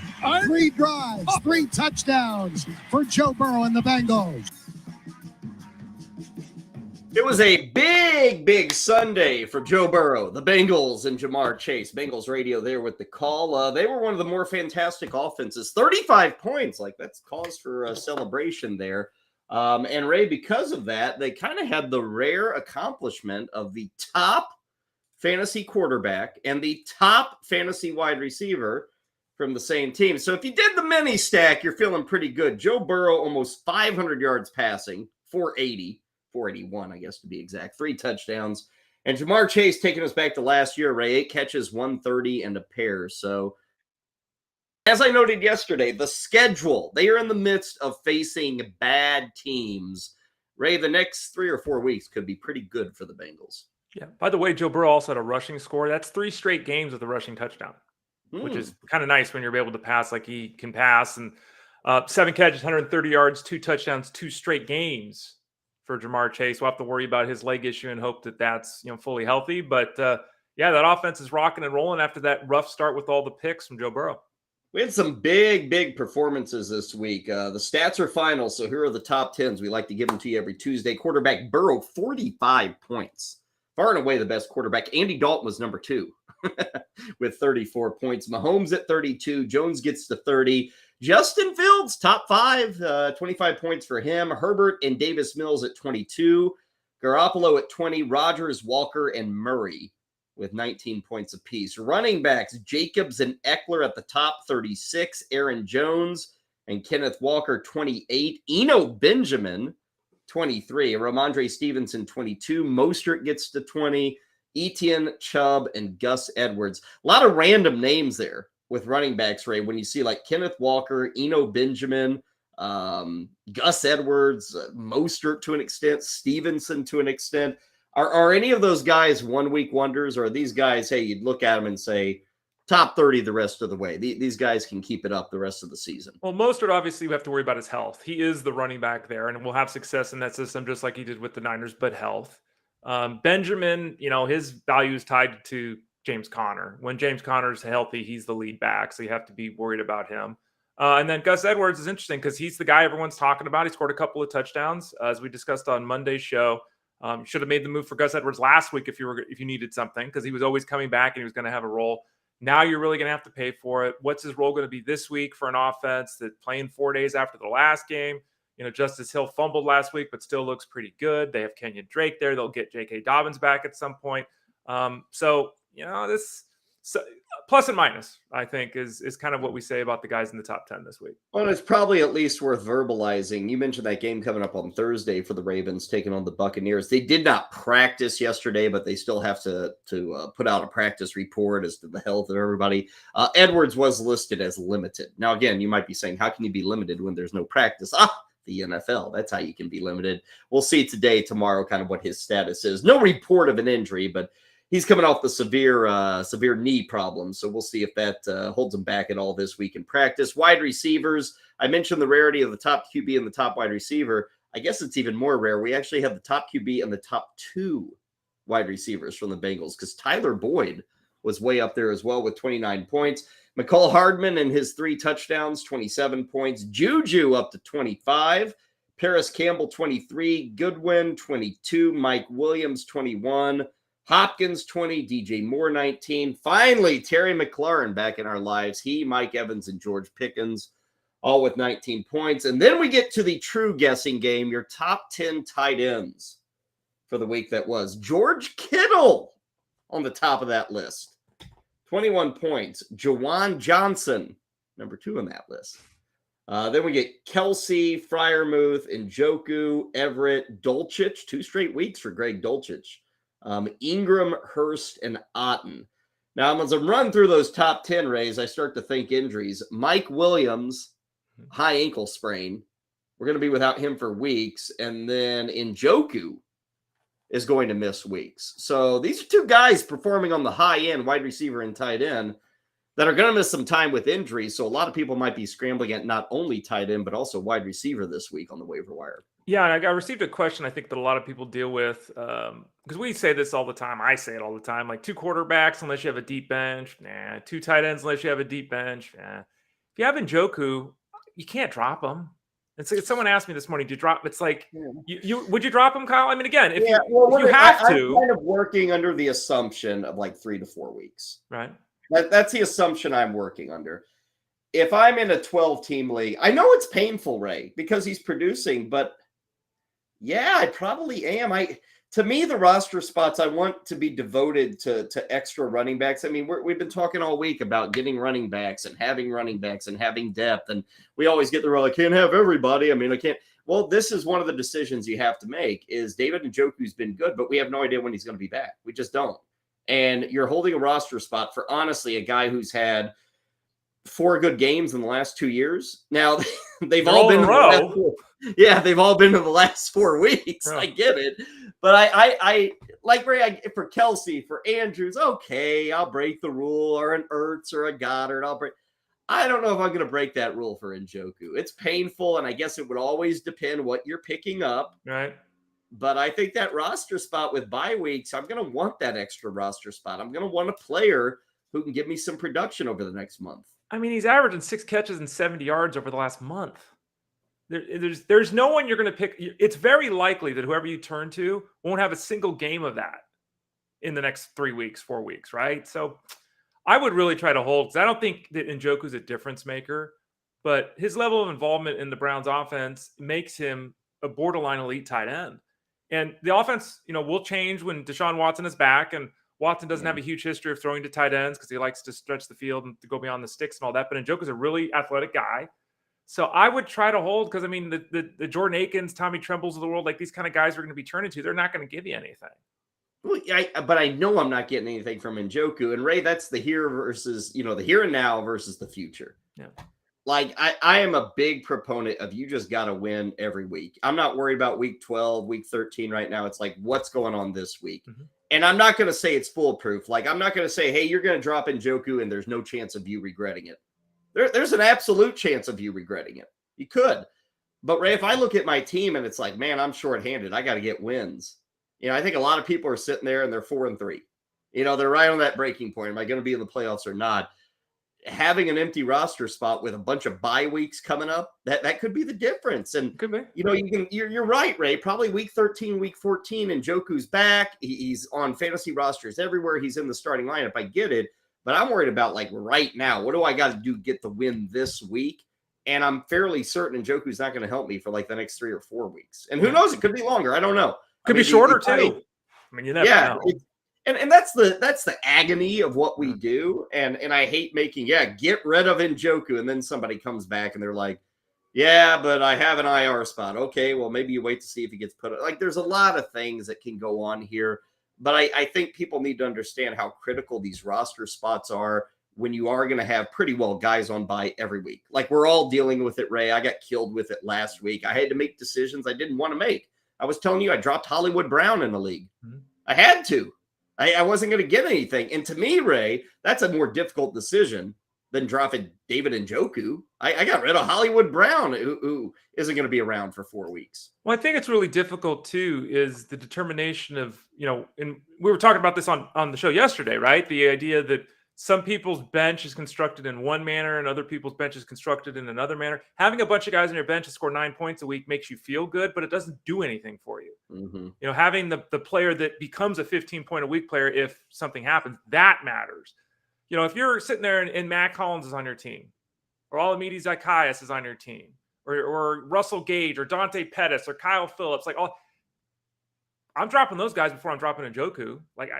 Those guys are never going to play. They're going to give me 8 points anyway. They're not going to do anything. So it really depends upon how I don't think it's a 100% lock that everyone should drop Njoku, but I know absolutely there are scenarios where people are going to be forced to. And let me paint a scenario maybe where even I wouldn't drop him. Ray, if I looked at my opponent and that guy has like 4 guys on bye this week, which is probably not the case. We only have 2 teams on bye, so I doubt he has that much of the Chargers and the Chiefs. But maybe he's got other injuries. Maybe he's already quit on the season. And I'm looking at his team and it's like, dude, I can beat this guy with 1 less tight end. I don't take that chance. You can take that chance. I've done it before, Ray. I've taken a 0 at a tight end position and said, you know what? I'm playing an opponent that's overmatched. I'm just better than he is. He's got issues. I don't have so I've done that before. And that is one argument you could make. In the chat room, somebody said, would you rather hold on to Njoku or pick up Dawson Knox? Ray, I'd rather pick up Dawson Knox right now and let go of Njoku. Well, you can't take a 0 at tight end, so you got to pick up somebody, right? So who's the third tight end? Do we have a third tight end here? I mean, if it's not, you got to pick up somebody. Dawson Knox is intriguing because a lot of people were way over their skis with Dawson Knox. We talked about that in the preseason. He had all the touchdowns last year. He had 9 of them, and people thought he was something he's not. He hasn't done anything this year. I'm looking at him right now. Last time he caught 4 passes was week 3. He hasn't hit 45 yards a single time. He scored their last game. It's the first touchdown he has this year. He is Mr. 8 points in a cloud of smoke. So he's not a bad option, obviously, in a great offense, but he's so far down the pecking order in terms of target and weekly performance that he's not a sexy addition. We will dig in a bit more to the waiver wire in a bit. In terms of news and notes today, mentioned Mike Williams, the high ankle sprain. Deebo Samuel's dealing with a hamstring issue. He is listed as day-to-day. Mike Boone of the Broncos was placed on the IR, so that is going to keep him out for some time. Saints have not named their quarterback for week 8. Ray, I've been working under the assumption that if Winston's healthy enough, he's the dude. I didn't see anything I know Andy Dalton had a big fantasy week, but he was pretty craptastic in that game against Arizona. I'm still feeling that Winston's healthy. He's the guy. And last week we were told he was fairly close to being back. So I tend to think, because people might be looking at both those dudes right now on the waiver wire. If they lost Matt Ryan or maybe they had Mac Jones and they're in a 2 quarterback setup, they might be looking at both these guys. I guess my slight edge would go to Winston just because I believe he's the dude they want under center. Well, and someone asked me this morning, I'm going to the waiver wire, when here's the 3 guys and one of them is Andy Dalton. I'm like, I don't even know if Andy Dalton's starting. So, is he the best option that was listed? Theoretically, yes, but you can't make a move to have, if you got Patrick Mahomes, you can't go add either one of these guys, Winston or Dalton, because we don't know. So My assumption is that Winston is the guy too, but it's so tight. I do not have a good feeling about that. I don't have a strong sense. And I would, again, caution people if they're turning to either Winston or Dalton this week because they got to have someone because Herbert's their guy or Mahomes is their guy. They got to go in a different direction. Talked about the James Robinson trade earlier, going from the Jaguars to the Jets. We're about a week away from the trading deadline. Rams are still said to be shopping Cam Akers. In fact, they admit he's on the market, so we'll see if a move is made there. Let's see Elijah Moore, who wants a trade. Word out of Jets camp, Ray, is that he'll be back, and I wonder how much of that has to do with Corey Davis coming up limping. And maybe Elijah Moore says, oh, hey, man, I should have listened to Ray and Kyle, or I'm glad I listened to Ray and Kyle. Injuries happen. A chance has presented itself for Elijah Moore. You mean exactly what I said? Exact words out of my mouth. What happens when Corey Davis or Garrett Wilson gets hurt? And then Elijah Moore, and we don't know. We're not in the locker room and everything like that. But, you're a young kid. You have done nothing. You're a young kid in the NFL. You're the third receiver for your team. Shut your mouth and play. If I'm a teammate and that guy babies that, I'm not welcoming you in with open arms this week. We need you, kid. Okay, great, but I'm not giving you a high five. I'm not giving you a hug. I'm not saying let's go in the corner and eat a pizza. I'm not talking to you. You quit on us. So it'll be fascinating to see. They need him.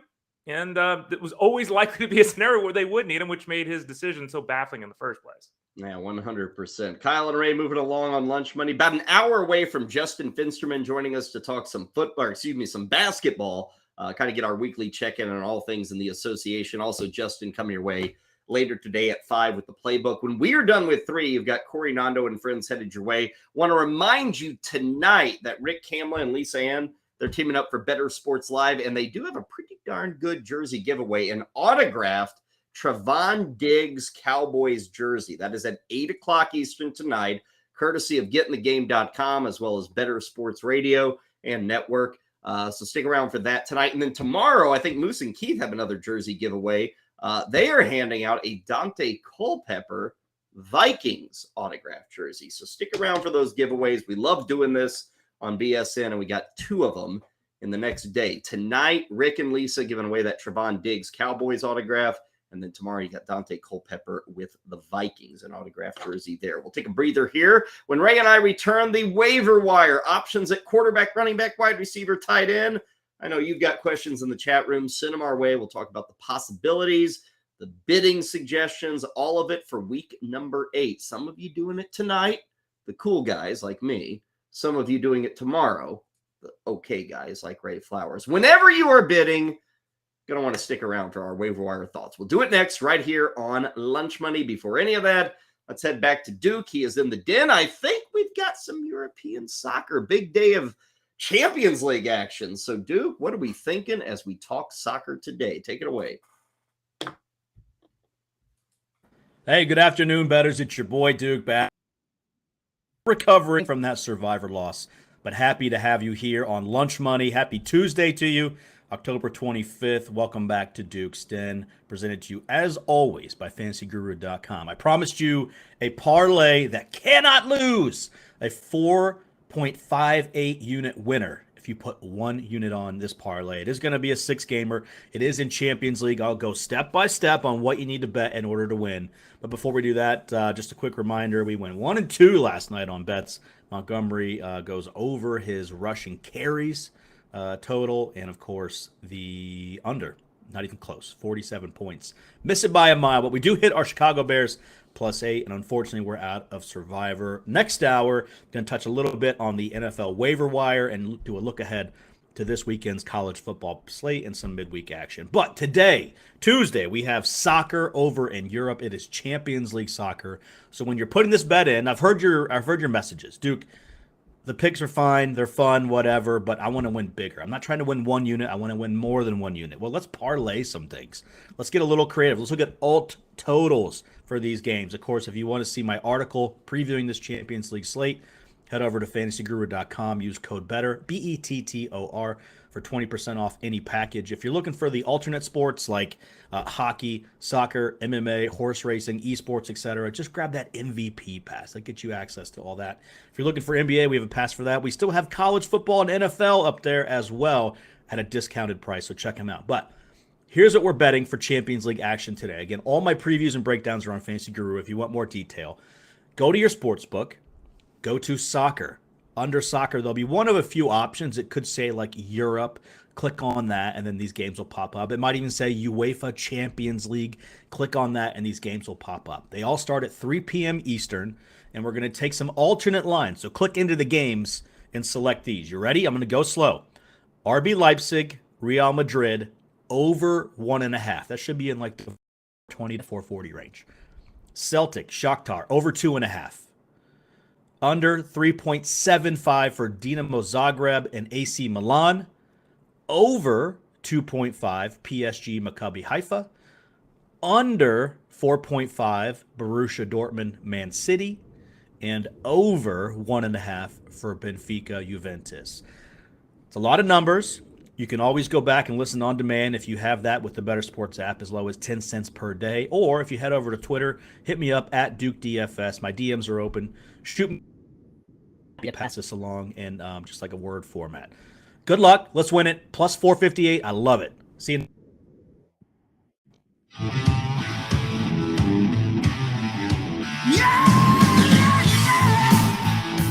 It's always lunchtime here. Now back to Kyle Elfrink and Ray Flowers. Good to have you back with us on a Tuesday. Lunch Money brought to you by FantasyGuru.com. Appreciate Duke helping us out there with a big parlay of soccer selections for the Champions League. So put it to work. That is why we bring you Duke, so he can give you some insight into some things that you might need a little help with. I was needing some help for a place to have dinner on Sunday night. I was talking to you about this, Ray, for the anniversary. It's today, but we're not going to get to celebrate till Sunday. I did see, thanks to Heather and Josh, they put this in our rundown. The McRib is back. So I'm going to have to tell my wife that maybe we should just take a jaunt on down to McDonald's and enjoy a couple of McRibs. It's back, and they are claiming, Ray, and I think they do this literally every year, that this is going to be the last time. I mean, there have been more McRib comebacks than Josh Gordon comebacks, Ray. That's how silly the final time for the McRib has become. I know I've had a McRib. Is it really the jam? Like everyone gets so excited about it. Is it? Yeah, right? It's not. It's a sausage patty with barbecue sauce on it. I don't know why people go nuts for it. I don't know. I think because it's so damn silly. Like it's just a silly sandwich, right? It's like, how can you put, like, why do they even allow this of calling something McRib and there's not a rib to be found anywhere near the patty? I mean, yeah.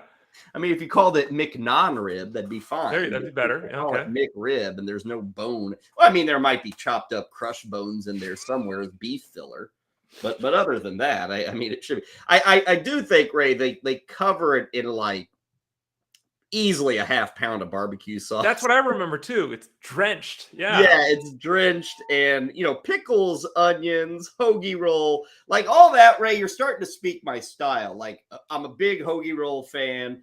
Onions, pickles, like that's my jam, that kind of stuff.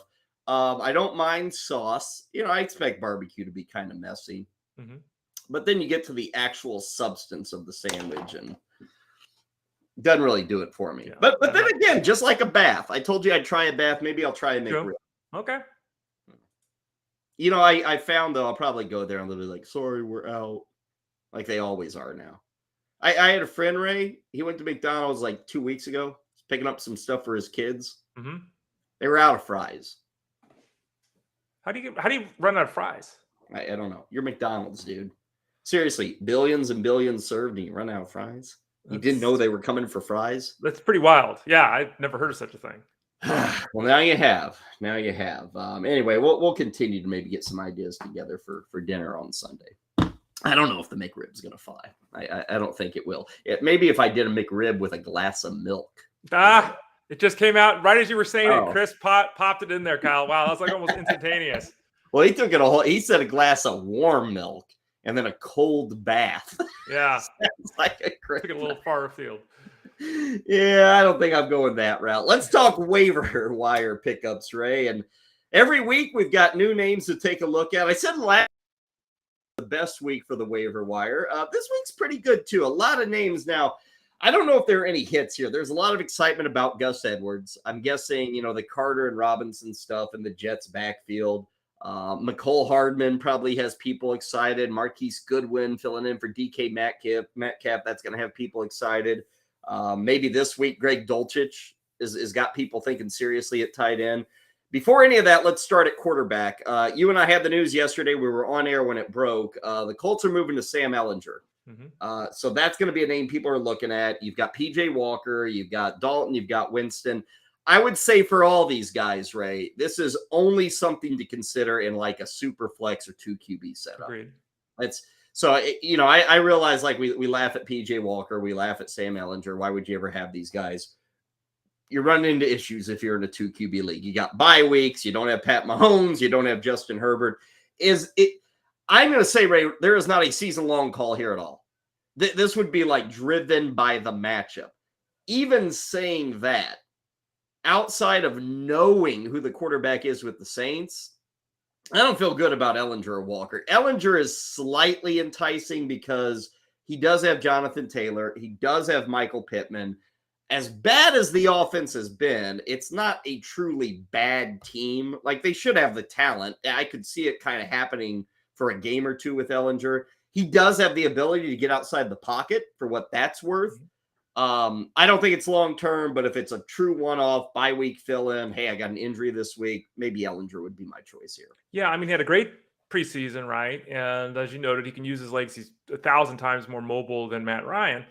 But this offense, I'm guessing here, but my guess would be this offense would look a lot more like the Bears than it looked like the Colts previously. Like, they're not going to want Ehlinger throwing the ball 44 times. They realize that, whether or not Taylor's 100%, we can't give him 10 carries a week. It's not going to work. They're going to go full on Titans, full on Bears, full on Falcons. That's probably what they're going to do. So Ehlinger is someone that's exciting, but is he really? No. So yeah, he's a super flex 2 quarterback move because you had Matt Ryan, you're dealing with injuries, you got Mahomes, you got Herbert, something like that. But he's a bottom 5 quarterback play this week. I think that PJ Walker's a bottom 5 quarterback play this week. Oh, Ray, yeah. slow it Sorry, down, Kyle. baby. Sorry, Come on. He top 10 last week. Yeah, and was he the week before bottom 5 QB? So maybe last. When you throw for 60 yards, you're probably the last guy. So yeah, there's no answer here. The Saint quarterback would be the best one, but as we have both said multiple times today, we don't know who the guy is.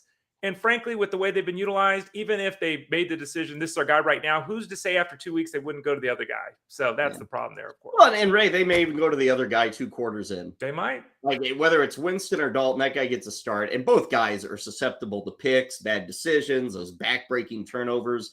You could easily pick up Dalton. Second quarter, he's benched, and here comes Jameis Winston. So that's kind of the unsettling part there. With Ehlinger, Ray, I kind of feel like that's 4 quarters regardless, Mm-hmm. Like Walker, let's say Walker, and I know that, the Steve Wilkes came out and said, oh, he's proved that he should be the guy. Ray, if Baker Mayfield's ready to go, and he might be this weekend, that could be short-lived too. If it's like 17-0 at the half, you could see Baker Mayfield out there in the third quarter. Or Walker's thrown a pick and he's 6 for 14. I mean, so yeah, it's Ehlinger. I think, like I said, he plays 4 quarters. I just don't think it's going to be good 4 quarters of performance, but you never know. The legs are the great equalizer, right? He runs for 47 yards this week. It looks a lot better. Let's go to the backfield. A lot of options here, Ray. We got the situation in Carolina. Looks like Donta Foreman's the guy to have. Hubbard's kind of iffy with that injury, so that's going to turn off a lot of the bidding on him. Not the worst thing in the world to maybe throw a few bucks at Hubbard. Maybe you get him on the cheap. Maybe the injury isn't so bad. You got Gus Edwards, you got Carter, you got Robinson. There's a lot of ranking that anybody's going to have to do, Ray. If you're in the market for a running back, this is one of those weeks where you're probably putting bids on like 7 or 8 guys and just kind of seeing who falls to you. But those bids could be very different depending on your league size, your situation, because you could have guys like Edwards that maybe wipe out like 75% of a remaining budget. I think people are going to look at what he did last week, the history of Raven running backs. Oh, they have success running the football. Look how good he was. And that may wipe out somebody's entire budget going for Gus Edwards, which really a chancy proposition to me if you're going to go that high on a guy like Edwards. Isn't it hilarious, though? He's the exact same football player he's always been. He's in the same offense he's been in. He's with the same coaches he's been with. No one talked about him 10 days ago. Like I got like 2 questions about Gus, nothing. And now it's Gus Edwards, Gus Edwards. People are so reactionary to this stuff. And I'll say this, that, he's been around a long time, but the Ravens have pretty steadfastly determined he's in the 10 to 15 touch a week range. Like that's how they've used him, right? Mm-hmm. He's not a guy, and I'm looking at it right now. He's got 3 games where he's touched the ball 20 times on the ground. It was 2018, 2019, years ago. So, he's a guy that could lead the backfield the rest of the way for the Ravens. He absolutely could, but it's a shared backfield. Dobbins will come back at some point. Justice Hills he had the fumble, but he's looked really good. They've got Kenyon Drake, who, is going to float around and do a little bit here or there.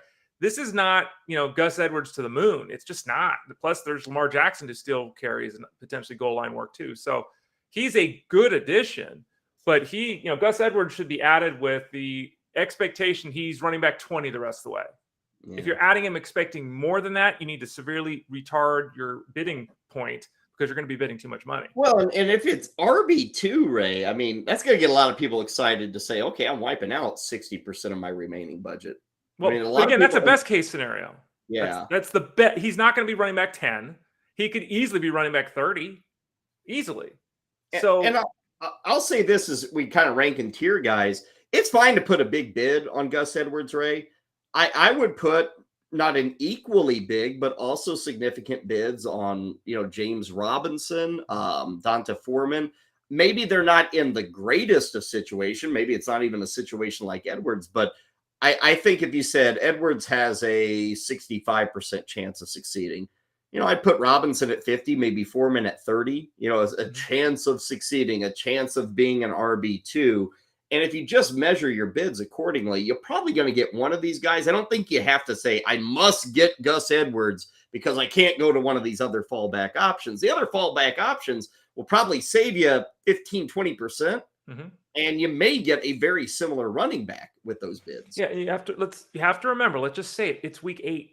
The season's not even half over. Like a lot of people I talk to, their budget's gone. They've already they've spent 90% of their budget. Like it's gone. We're not even halfway through the season.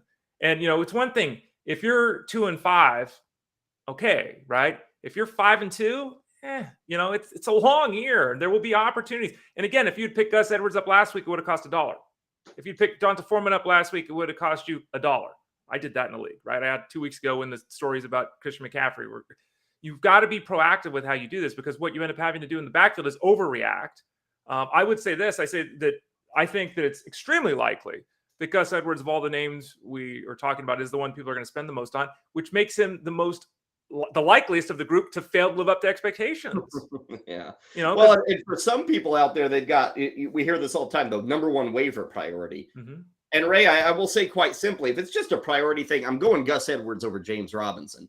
But if you're doing the bidding thing, I want people to understand there's probably more value to be had with Robinson, and then I get to keep that $20 or whatever it may be for future moves. Yeah. So it's again, I like Robinson the most, but if it's going to cost me an arm and a leg and wipe out everything I got in my fab budget, I'm not all that make or break on him. I feel like Robinson's another target. Hell, Michael Carter's a decent target. Foreman, you were talking about $1 bids this week. Kyron Williams.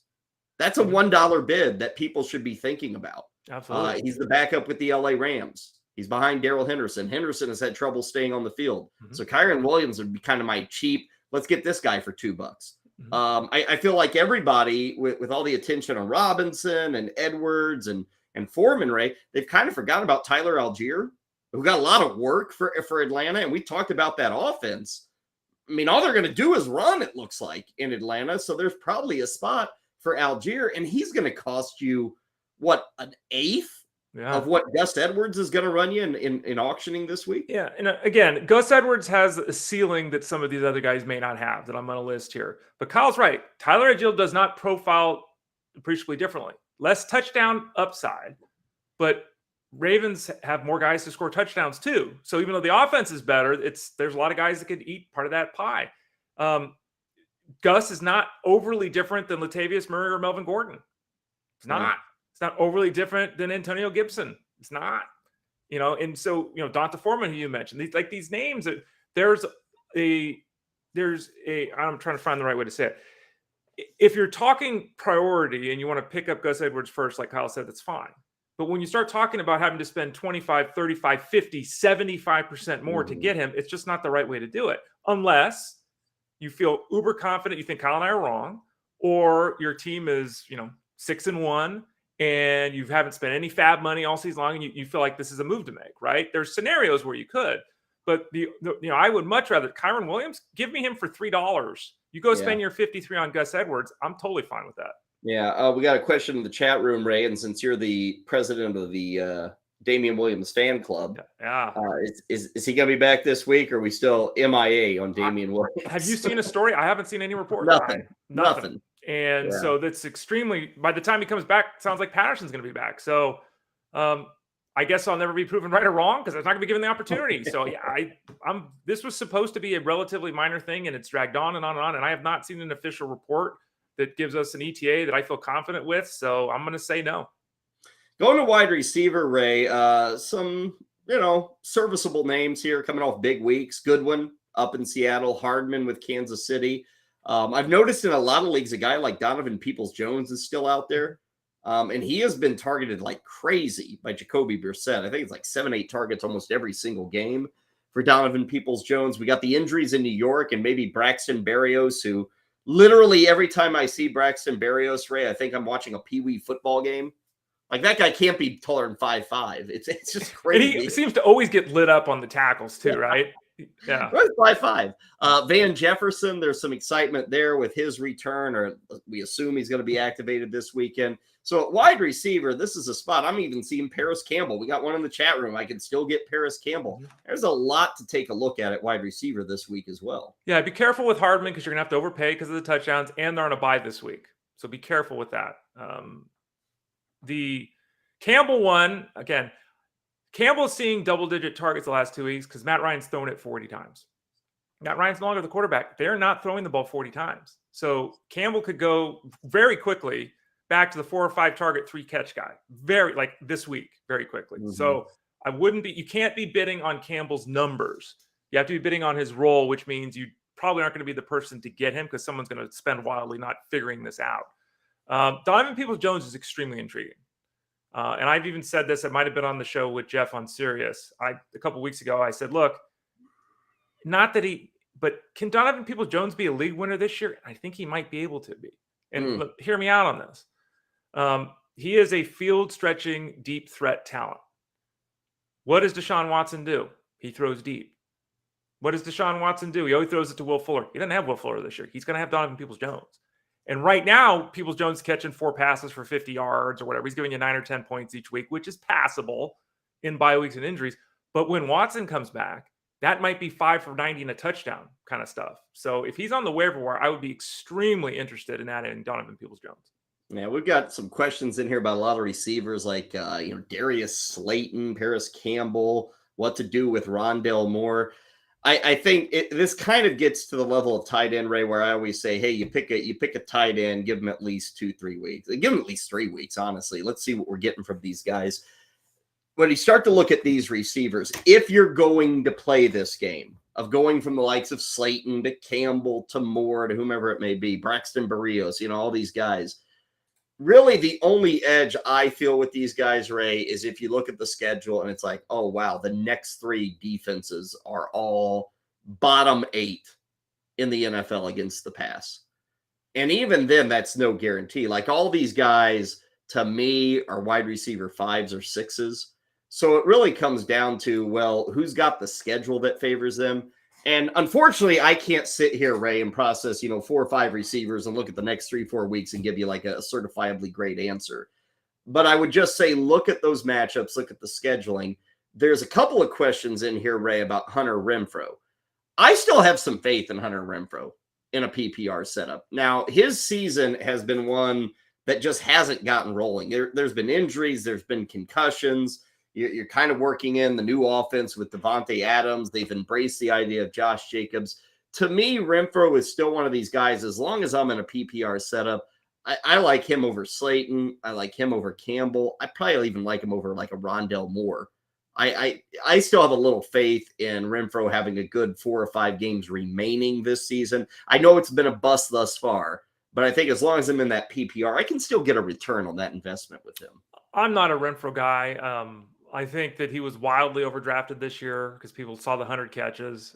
All of that basically was accomplished in a different offense without Devontae Adams, without Darren Waller on the field for a large portion of time. Waller was out last time and it was 3 targets for Renfro. He's just the dude. He's better than Braxton Berrios, but he's 8-10 points a week in a PPR. That's it. That's it for Hunter Renfro. Is there value to that in some scenarios? Yes. Is he someone I'm excited about adding? No. He's not catching 7 passes a week. He's not scoring a touchdown every other week. He's not going for 85 yards a week. It's not happening. He's just not that guy in this offense. They're also, with the success on the ground with Jacobs, they're comfortable throwing the ball 28 times a week. So I'm not there with him. Right. Rondell Moore last week did nothing because he had to play outside because this team can't figure out what they're doing. They put the slot receiver outside. Okay, great. Good plan. He didn't do anything. He had the best game of his career against the Vikings. He went for like 118 yards or whatever last year. It was the only time he's ever had a good game. So maybe there's something there, but he's a guy that, again, another wildly overvalued player. Slayton, he's the number 2 receiver for now. If Kadarius Toney's 14 hamstrings can ever get healed, maybe that changes. And also remember that the Giants are on a bye next week. So if you make a move to Slayton this week, you got to make another move next week because they're on a bye. Mm-hmm. So unappealing names that to me are weekly guys that are matchup based. They're not players that you add with the expectation you're starting any of them on a consistent basis. I will say this on Van Jefferson, Ray. I almost appreciate the fact that they're coming off a bye last week and maybe you can sneak him through. Maybe. Now, it depends on your league. I think a lot of people are like over amped for Van Jefferson, but there are other people who all they're going to do is when they look for receivers, they're going to sort by 100%. Last week's numbers. Yep. Are this week's projections. And I don't even think Van Jefferson will have significant projections, this week. So that may be a guy you can get on the cheap. We're still getting questions about Wan'Dale Robinson with the Giants. Again, Ray, it doesn't do it for me. The offense is so boring and not driven to pass. That's kind of my problem there. Thankfully, I guess I'm not on any leagues, Ray, and I don't have any teams where I'm looking at the likes of Robinson. I guess I've been lucky with injuries and success, but it's just like I feel like that it's fine, I guess. He'll get 3-4 catches, maybe 5, but that offense just doesn't attack the end zone. They don't attack down the field. It's to me, it's not much different from a guy like Renfro that we were talking about. And I think that that's a good way to say it. It's not that there won't be weeks where these guys are solid plays, and it's not that there aren't teams that need them. But if you're in a 10 or 12 team league and you're adding these guys planning to start them, you're in trouble. Like they're not top 30 receivers. All these guys, Wan'Dale Robinson, Hunter Renfro, Darius Slayton, Rondell Moore, all these guys are 8 to 10 point a week guys in a PPR setup. That's what they are. Will there be 14-point weeks? Will it be 6-point weeks? They're so, if these names are available to you, I'm not saying, don't make moves. Okay, I get that. Wan'Dale Robinson is probably the most exciting name on this list to me, but it's on this list. This is not, hey, he's going to, again, be catching 7 passes for 80 yards every week. It's not going to happen. So, if this really matters to you, I would say, let's give him a list. Robinson, Moore, Renfro, Slayton. That'd be the 4. Jones over all those guys, right? Who? I'm sorry? Peoples Jones over all those guys. I would take Peoples Jones over all those guys if it was my team. Yes. Yeah. Tight end, let's see. Harrison Bryant, because of the Njoku injury, maybe a thing. Dulcich with Denver. Now, I pushed people in the direction of him last week, Ray. Mm-hmm. I even had him top 10. He was in my top 10 for week 7 and finished in the top 10. But now, Ray, you like literally, especially with the Njoku injury, like you could get into a bidding war on Greg Dulcich. Like if somebody else in your league had Njoku, I think, well, maybe Bryant's more obvious, but they're going to sort again, and Dulcich is going to pop up there as available, and somebody's going to say, well, God, I don't have a tight end for the next 8 weeks. I'm going to spend 25% of my budget on Greg Dulcich. And that's the game I don't want to get into at tight end, is where I'm bidding on a guy who has 2 NFL games and has been okay in those 2 NFL games. Well, and remember, Brett Rippon was the quarterback for one of those games. And I think Brett Rippon's yards per attempt was 4.9 yards. Like, yeah, unbelievably awful. It's unbelievable. You could be an NFL quarterback and do that. Denver has a bye in week 9. So you'd be running to the waiver wire again next week if you did that. And if you look at the matchup this week, it's against the Jaguars for the Broncos. The Jaguars have allowed 1 tight end touchdown this season, and they've allowed 1 tight end to hit 50 yards. So they haven't been bleeding points there by any means. They're one of the better defenses against the tight end to date as well. So, and that includes facing Gerald Everett. That includes facing Dallas Goedert. So, it's, again, Dulcich, but don't go spending big. He's on a bye next week. And speaking of the Broncos, somebody was wondering about Jeudy. Somebody was wondering about Bateman with the Ravens. To me, Ray, Jerry Jeudy's like on the bench right now. If it's going to be Brett Rippon, and even if Wilson came back, you may still have better options. Bateman, to me, maybe a wide receiver 3. I mean, that offense as a passing unit in Baltimore has just gone really quiet for the last month. So neither of those guys are what I would term like ready to hit it up, ready to succeed.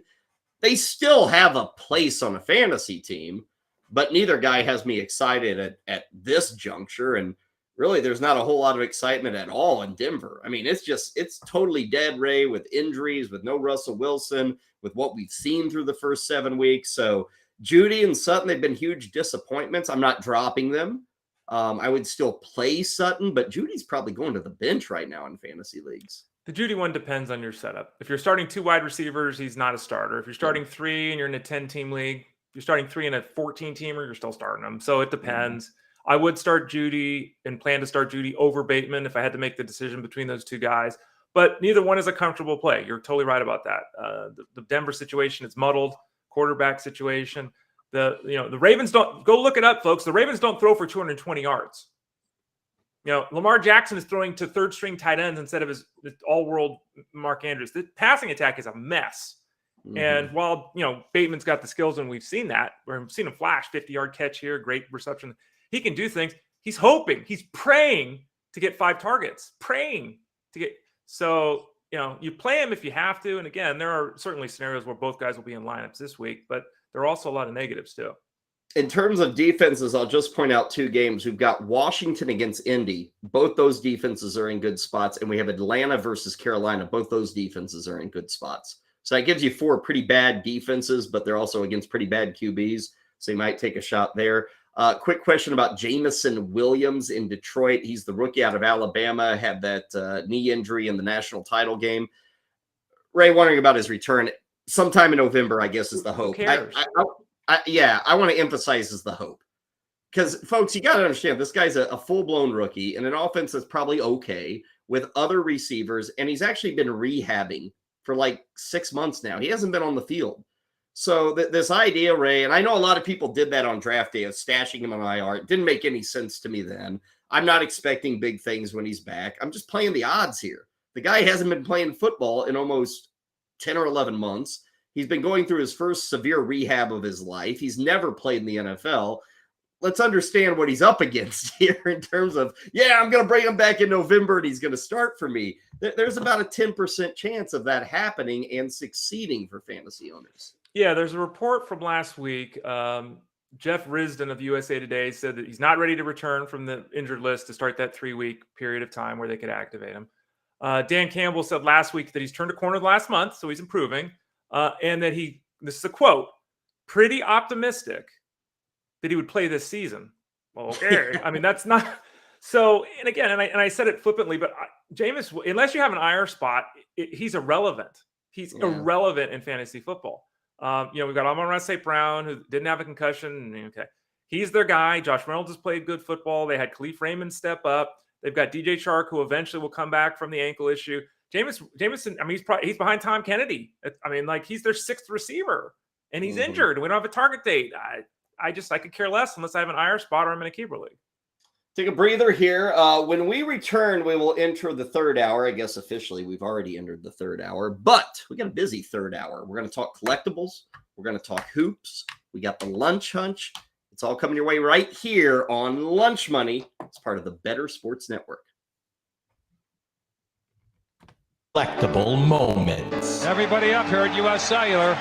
Sox 5 runs. The 2-1 to Bartlett. Swing shot to short. Ramirez has it. Throws. Bartlett picks a perfect game. His second no-hitter. People going crazy here at U.S. Cellular. He's mobbed by his teammates. A perfecto. Now there's a steal by Bird. Underneath the DJ. Lays it. Right out 1 second left. What a play by Bird. Bird stole the impounding pass. Laid it up to DJ. DJ laid it up at him. And Boston has a 1-point lead with 1 second left. Out of the I formation on Peterson and Carey, looking for running room on the right side, has it to the 25, across the 30, across the 35, and out of bounds at the 40-yard line. Adrian Peterson has just gone over 2,000 yards for the season, the 7th man in NFL history to cross the 2,000-yard mark. Well, a thundering ovation for number 66, Mario Lemieux. Just the emotion I'm sure Mario is feeling in this place. You don't appreciate something until it's gone, and it's so great to have Mario back. Yager turns around. Over to Lemieux. Mario Lemieux, his first goal in his comeback here tonight at the Mellon Arena. And the Penguins lead 3-0, and he is smiling like a butcher's dog. Mario Lemieux. Oh, the band is out on the field. He's going to go into the end zone. The Bears have scored, but the bands are out on the field. Pearson moves in front of the STP Dodge. Petty comes back to the inside. They almost touch as they move down low in the banking. They're going to be side by side as they exit the bank and head for the finish line. Richard Petty goes back in front. They both spin. They're in the wall. Petty is sliding, slamming into the wall. He's coming down toward the finish line. Will he make it? Pearson is still running. The winner is car number 21. An amazing finish. Richard Petty's car demolished in the front end, as well as car number 21. An unbelievable finish, a terrible crash. David Pearson has won the Daytona 500. Leitner catches, comes down, dribbles, shoots, scores! Christian Leitner has hit the bucket at the buzzer! Pitched by Downey, swinging, there's a drive into left center field. That ball is going to be out of here. It's gone. It's 7-15. There's a new home run champion of all time, and it's Henry Aaron. The most valuable player is Magic Johnson.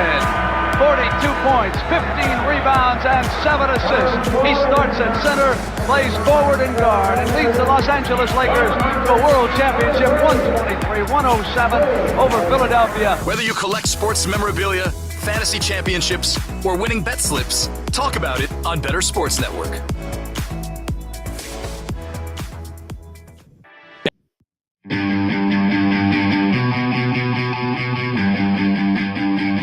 It's always lunchtime here. Now back to Kyle Elfrink and Ray Flowers. And of course, when it's lunchtime and it's lunch money, we always have lunch hunches for you. Ray, Tuesday afternoon, long shot odds. What is tickling your fancy today? What's your lunch hunch? My lunch hunch is plus 275. So it's getting toward the Kyle Elfrink zone of happiness. Oh, yes. Yeah. And it also includes the number 250. Jared Goff and Tua Tagovailoa, both throwing for 250 yards, plus 275. Yeah. What? Tua? Yeah, what's wrong with Tua? Yeah. Nah, I'm not, what, 275? Plus 275 is the odds. Both quarterbacks have to throw for 250 yards. Okay. Yeah, so-so. They were 261 last week. Wasn't any good. Yeah. And they scored a robust 16 points. It's pretty good. I mean, Goff's at home, so that makes a difference. Big difference, right? That should help things. Not a bad one. I'm surprised you're already looking ahead to week number 8, Ray. Wow. That's a new leaf for you. It's hard to do the baseball ones. I don't really feel comfortable giving advice on the NHL at this point in time. And so, I'm trying to do my best here. Okay, well, tomorrow we will begin our eagerly anticipated Week 8 previews. We'll dig into some of those coming up on Wednesday. As for my lunch hunch, I'm going to go back to the world of the NBA. Again, Justin Finsterman's going to talk some hoops with us. We plan to do that pretty well every Tuesday, by the way, here on the show. But what I'm going with, Ray, is a guy you probably don't even know who he is and who he plays for. That's why I'm going with it. Okay. Christian Wood of the Dallas Mavericks. I'm putting him down for a double here. Now, I'm not getting plus 275. This is plus 245. Christian Wood plays for the Mavericks. They're up against New Orleans tonight. Pelicans do not have Brandon Ingram, who's a big guy, mainly kind of guards the perimeter, but he's not there. Zion is, again, questionable because Zion is always questionable. I know enough to know that he's always questionable. Yeah. And Christian Wood, check this out. The dude is averaging 25 points, 10 boards. Now, it's only been 2 games, I think. But he's doing that in 25 minutes. Like, the efficiency is off the charts. He is not in the starting lineup, at least thus far for the Mavericks. He's coming off the bench, but he's killing it as a second unit player. I like these odds here. They'll probably get him a little more with Doncic, I think. They've been really dominant in their 30 minutes together. So, like, this is a guy coming off the bench that, like, is an early contender for, like, 6th man of the year. He's always kind of had attitude problems. You know, he was with Houston, and they were losing and losing and losing. He kind of would throw a fit. He's now with Dallas. They're finally winning. I see a new Christian Wood this year. Total athlete, total baller. He can do it. Tonight he will. Double for him against the Pelicans. And they haven't played since Saturday, so I'm hoping for, 32, 33 minutes. Big jump in the minutes played there for Christian Wood. Those are the lunch hunches. Ray with one. I've got one getting you set for some Tuesday night. And in Ray's case for Sunday. Already giving you the early edge on those odds. Okay, as we continue on this Tuesday, Ray, we move away from the wagering side. And we go to the collectible side. Something that Ray and I truly enjoy doing, even though we are awful at it, is taking a look at some of the latest price tags and sales in the world of collectibles and memorabilia. Now, our producers, Josh and Heather, have been working around the clock over the past 6-7 days, kind of digging through the darker corners of the internet, finding some items that have gone up for bidding and have lately been auctioned off. We love talking collectibles on the Bettor Sports Network every Friday. Ray and I show off our treasure trove. We do all that fun stuff. What we do on Tuesday is we take a look. I think today we got 6 items. Take a look at our 6 items. We'll be able to show you photos. And Ray and I have to figure out which item goes to which sale price. We got the items. We got the sale price. We're all good to go. Let us begin before anything. No prices, none of that. We got to see the items. And again, I think Heather and Josh have put together some photos. So if you're watching us on the app, you're going to be able to see these things. We have no idea what's going on here, Ray. You don't have any access to the materials, do you? No clue. Yep. Okay, no clue. So Ray is clueless as usual, and I am in the dark as well. Okay, let's see what our first item up for bid is. We'll throw that up on the page and see what we're dealing with. And I will tell Heather and Josh, if Ray and I are struggling with the item, maybe you can type it in and tell us what we're looking at. But let's get that first item up. What do we got here? What's coming? I'm still seeing Ray. I don't see any kind of cool item. Ray, you're not quite as cool. If I were auctioning off Ray flowers, I don't know what I would end up with. What about my little bobblehead back there? Christmas story. Oh, okay. Ooh, this looks like a Gibson guitar, right? Yeah, it's a guitar. Yeah, I think it's an SG Gibson, maybe. Now, I'm not a guitar connoisseur, but I think that maybe this is like a Jimmy Page autograph guitar. Guys in the chat room, you're going to have to let me know what I'm looking at. I see it's a guitar. Looks like a classic, but I have no idea who it was played by, Ray. Zero idea. You got no idea what it even is other than it's a guitar. Yeah. It's a nice looking guitar, I guess. Oh, Les Paul, they're saying in the chat room. I'm wrong on my Gibson. Les Paul then? Yeah, it is Les Paul. Now we've got it. There it is. A George Harrison 58 Ransom Les Paul Sunburst guitar. So that's a relic, Ray. I mean, that guitar is older than the Beatles. Older than us. Yeah. Yeah. I like it. A 58. I've noticed when people are celebrating guitars, it's always the guitars from the 50s. Those are the rocking and rolling guitars that everybody wants. So this is George Harrison. I would assume it has been played on many Beatles tracks. So that is our first item. Let's go to our second item, crew in the studio. What's our second of 6 items to bid on? Got the Harrison guitar, the 58 Les Paul. Let's see. We're going to have to make this quicker, Ray. Oh, this looks like a black and white comic book, uncolored original print. It's an original art, page 20 a Fantastic Four number 70. Now, Ray, I get it. Okay, original art, all that. Can I just say, I don't know how often this occurs, but the random pages from comic books, like, okay, maybe, but it's just like page 20 of Fantastic Four number 70. I mean, cool, I get to see the Thing, not in color. How cool is that? Well, I think, and again, you and I are not comic book people. I think you're more of a comic person than me. If this page was like the first time we saw the Thing, or the first, sometimes it'll be, oh, this is the Thing's first appearance. It was in comic book 3, but he didn't show up till page 18. I'm making stuff up. Then I would get it. If it's just random, but still, it's a hand drawn. I mean, that's pretty cool. I think that's pretty cool. Jack Kirby, the artist on that. Okay. So he's obviously one of the more famous artists of the Mount Golden Rushmore of Age. comic books. Yeah. So there you go. So Fantastic Four issue 70, page number 20. I wonder how many of these are in existence. Maybe that's probably one, right?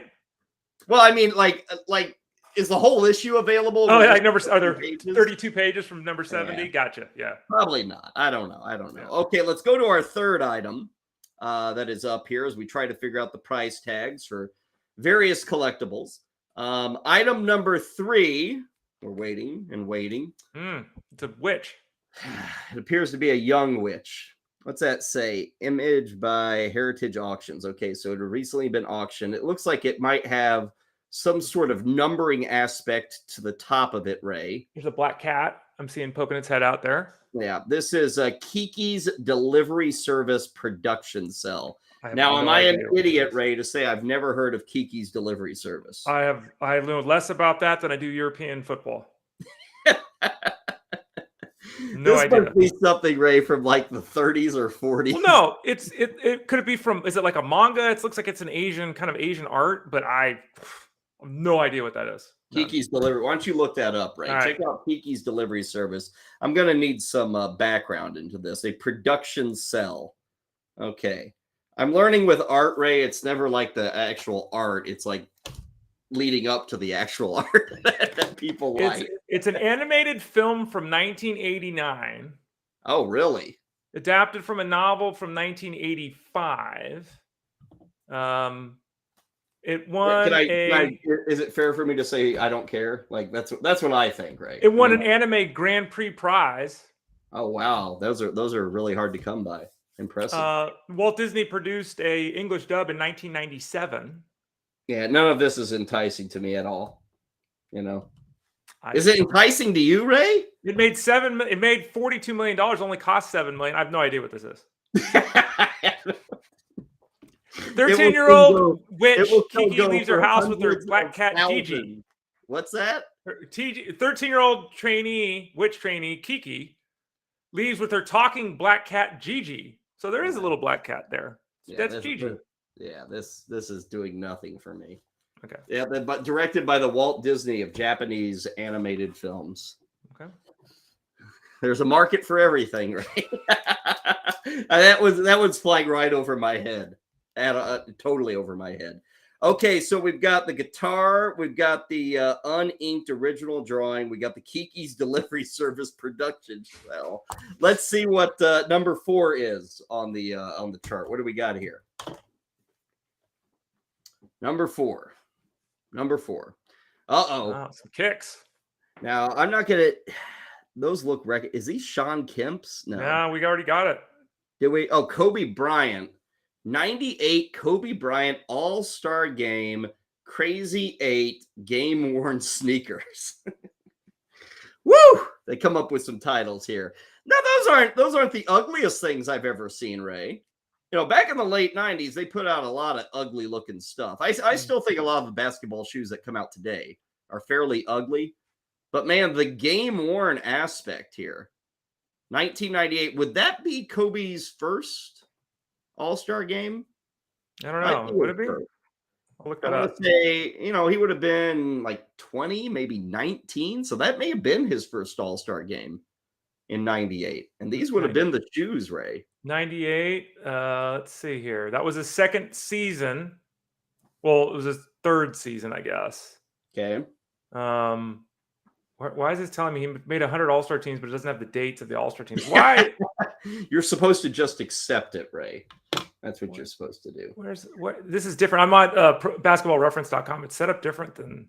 We'll go over to the far right. Here we go. It says where the All-Star 1998 was his first All-Star game. Yeah, it's not on the right. You have to scroll all the way to the bottom. That's what I'm saying. It's different. But 98 was his first All-Star game, Kyle. Okay, 98. So these are pretty rad. No offense to the Kiki's Delivery Service production cell, but Kobe's shoes from his first All-Star game? Come on. That's a good one. Let's get to our fifth item that is up for Ray and I to figure out a price tag on. We've had Kobe's shoes, Jack Kirby. We got a lot of Kirby's, Kobe's, Kiki's. I'm sensing a trend here. Is this Jeffrey Dahmer's masking tape? Wow, what is this? I can't wait. The 1967 Ice Bowl Packers goalpost section. Wow. So, Ray, this is the actual goalpost that I guess they chopped up, sawed off, something like that. Now, I guess it would have been the last game of the year, so maybe they took down the field goal post and they were able to. I'm sure it's been authenticated. That is something, Ray, that has a great story behind it, but truly, is it worth having unless you're a Packers fan? I mean, that it's one of the most famous games in NFL history. True. And it's a classic, before the TV era and everything like that. I wonder how big the piece is. It looks like it's, I wonder if it's like 3-4 inches. It would be cool. Maybe 6 inches or so. Yeah, it would be cool, but don't you need the whole goalpost? Like, do you want just a I don't piece? know if they can really fit that in a house. I'm pretty sure they couldn't fit it in their foyer, Kyle. But you know what I mean? It's like one piece. It'd be cool to have. Our producers tell us that after the game, they ripped the goalpost down and they took it to a local shop. They cut it up and gave it to people. Now, this may sound silly, but Ray, I went to the University of Missouri. We always did this. After big wins, the goalpost would be torn down. We've all seen this. Back then, it would then be carried out of the stadium by the throng of kids and adults and all that, and would be marched down to a bar called Harpo's. Okay. And Harpo's is kind of like, not anymore, but at the time was like the Missouri bar there in Columbia. It was like the cool place to go, the hopping in place. And they would bring it out. Ray, this Harpo's, I would guess, is 1.5 miles away from the stadium. So this, and the stadium that Missouri sits on the other side of campus, Harpo's they're on the opposite ends. So the goalpost would be hauled 1.5 miles all the way to Harpo's. And after the game, after a big win, they would do this same thing. They would bring out the buzz blade, or I don't know, some kind of sauntering thing, and they just rip the goalpost apart and cut it up. We did that when they beat Nebraska. They did this at Mizzou, but they would do it after big wins. Mizzou didn't get big wins back in the day. So this would happen like once every 3 or 4 years. They get a big win. They cut the goalpost just like this. So here's the thing, right? I like this, but it wasn't really a part of the game. It didn't have it wasn't like, oh, the ball bounced off the goalpost and Paul Hornung caught it for a touchdown. So to me, it's not all that great. Packers fans would go gaga for it. Let's get to our sixth item, and then we'll get the price tags. What is item number 6 on the board?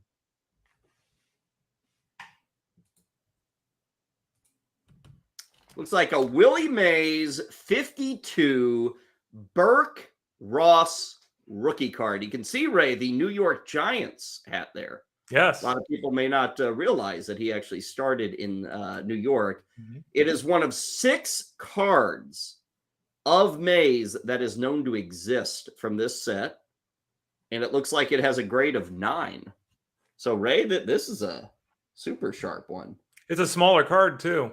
It's not a full size if that photo is accurate, because usually, it takes up the bigger portion of the plastic there. So it's more like a tobacco size card almost. Really cool. Yeah, I like that one. And it's not totally black and white, but it's kind of black and white. Kind of sepia tone or something. Yeah, it's a little colored, but not. Yeah. Good stuff. Okay, so those are our 6 items. What year is that? 52. Burke Ross. That's it. That's pre-tops there, Ray. The Burke Ross. I don't know Burke Ross. Burke Ross. Do you think it's a tobacco store? Maybe it's they probably made toothpaste or something. Burke Ross toothpaste.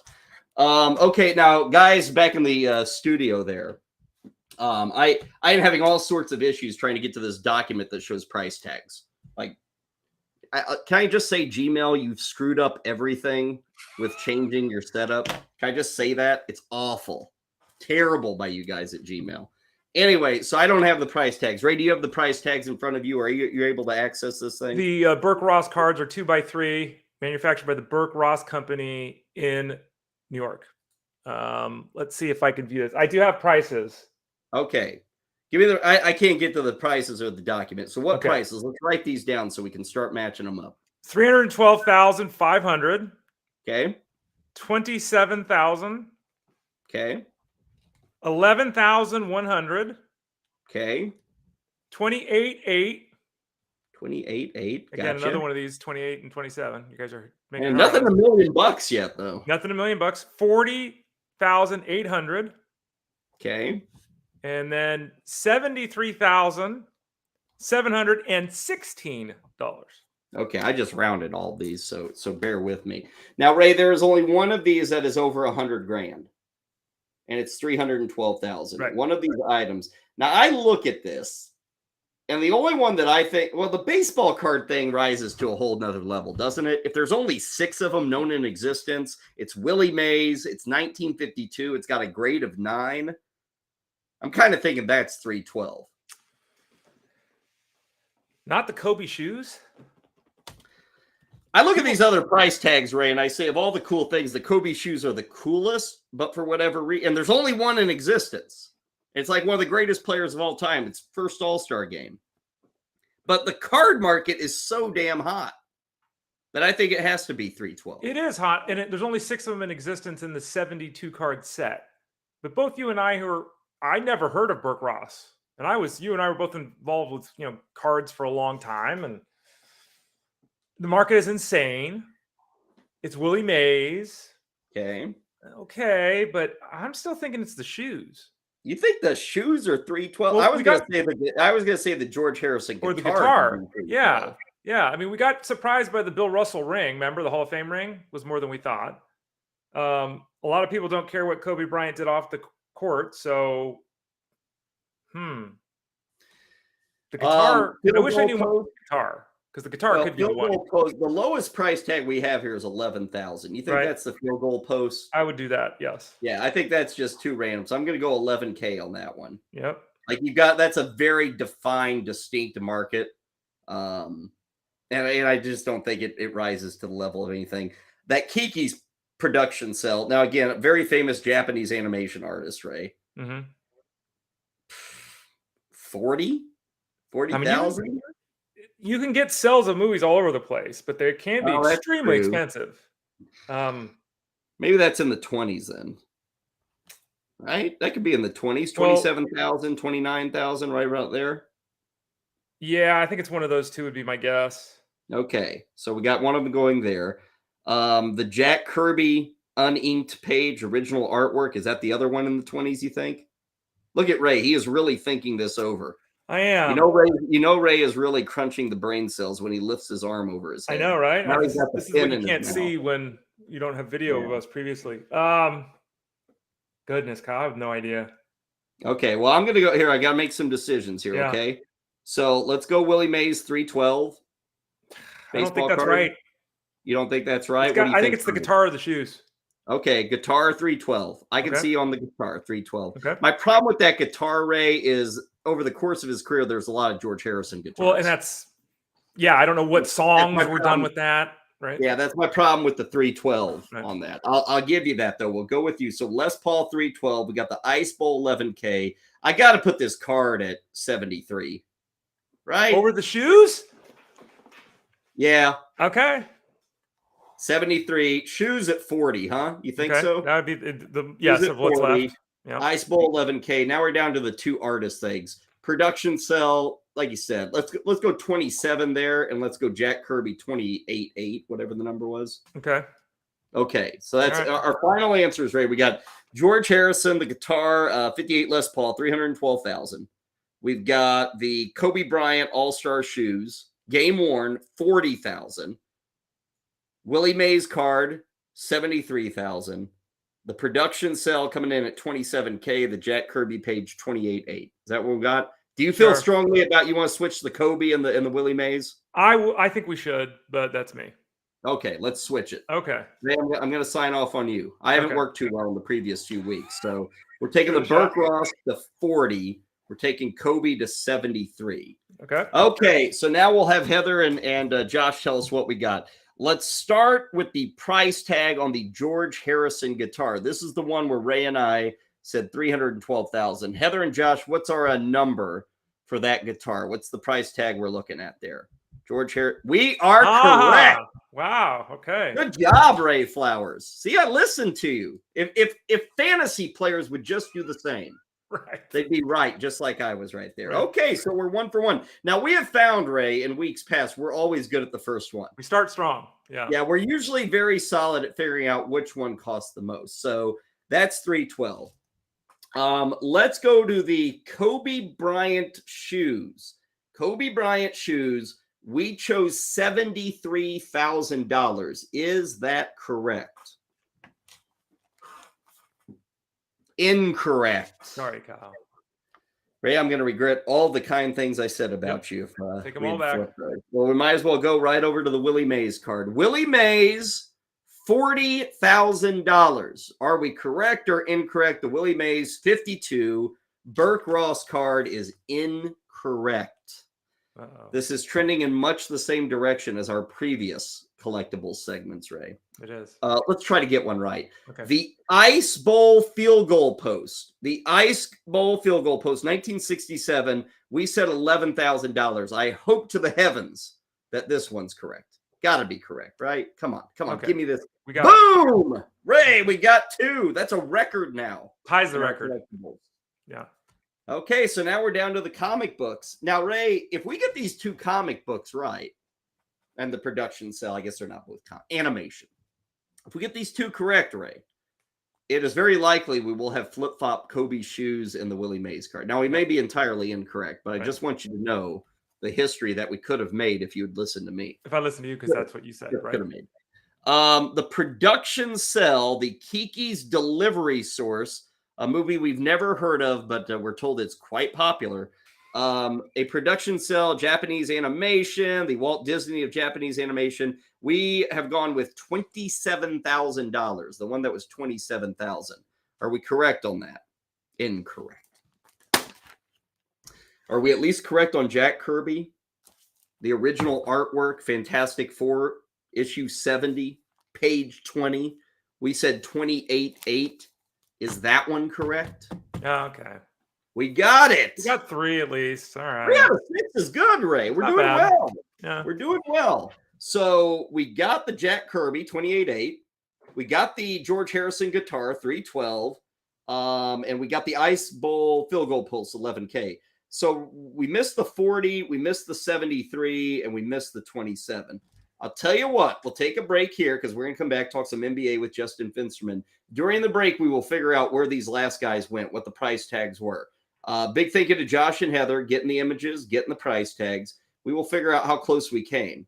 I think we may have, well, I guess we flip-flopped 2 or 3 of them. So we're not totally correct. But, Ray, I do applaud the work this week. Best showing ever right here on Lunch Money. We're getting better at this collectibles game, sir. Next week, the Strive for 4 is on. Yeah. I want to check in with Duke. He's been waiting. We'll get one last check with Duke. Last one, and then we're coming back with some NBA talk. Justin Finsterman's going to stop in. We're about a week into the season. It's kind of been a pretty good week. Nothing earth-shattering. Some things are happening that are entirely expected, like Zion Williamson getting hurt. Other things entirely unexpected. The Portland Trailblazers are undefeated. They're 4-0. The Jazz are 3-1. Justin is going to join us from the playbook. We'll do that after Duke, who is in the den.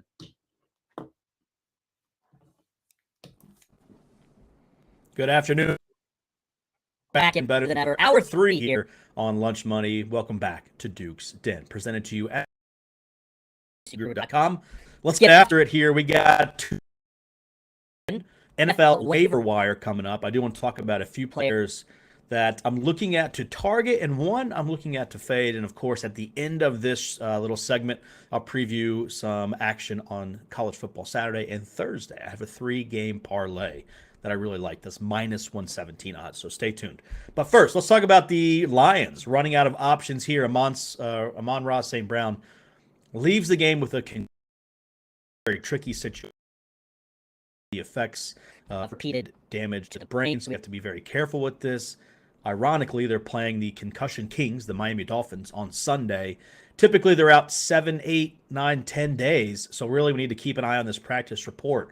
But who's he going to throw to? He's at DJ Chark. Brown could be held out for this game. Raymond, not the worst option, not someone I want to grab necessarily Wednesday, but depending upon how deep your league is, you may have to go and get him. You may not be able to wait for Friday to see what the practice report looks like. He did lead the team, 6 targets, 75 yards after St. Brown left, so someone I'm looking at there for the Lions. How about a player I'm trying to avoid? I think he's going to be popular, Marquise Goodwin. DK Metcalf leaves the game on a cart. Goodwin kind of goes off, leads the team 2 touchdowns, 67 yards. I think I'm avoiding him, guys, because here's why.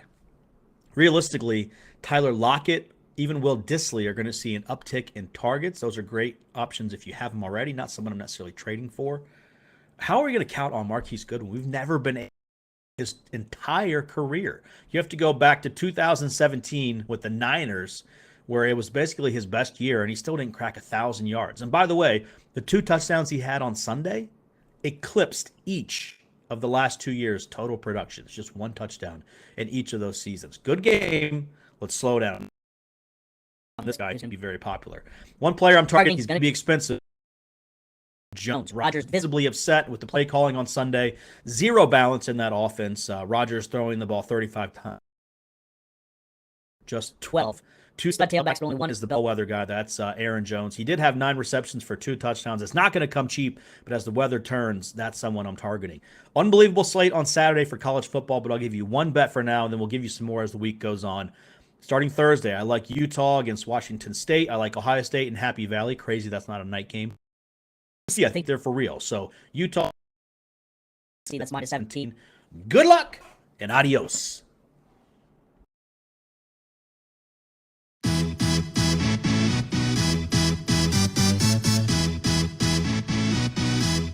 It's always lunchtime here. Now back to Kyle Elfrink and Ray Flowers. We've been invaded by jock jams here as we welcome you back to Lunch Money, taking it all the way back to 1995. Back when Ray had hair, back when Ray was dominating basketball courts all over the North Bay area, back when Ray was driving around, probably a Camaro, Ray? What were you driving around? Mustang. Never a Camaro, Kyle. Mustang. Come on. I know. I always screw it up. Ray's not a Chevy guy. No. He's one of those Ford suckers. We're going to talk some jock jams, NBA style, here in just a bit. Before that, though, Ray, we do have our final prices. Now, again, we got 3 of 6.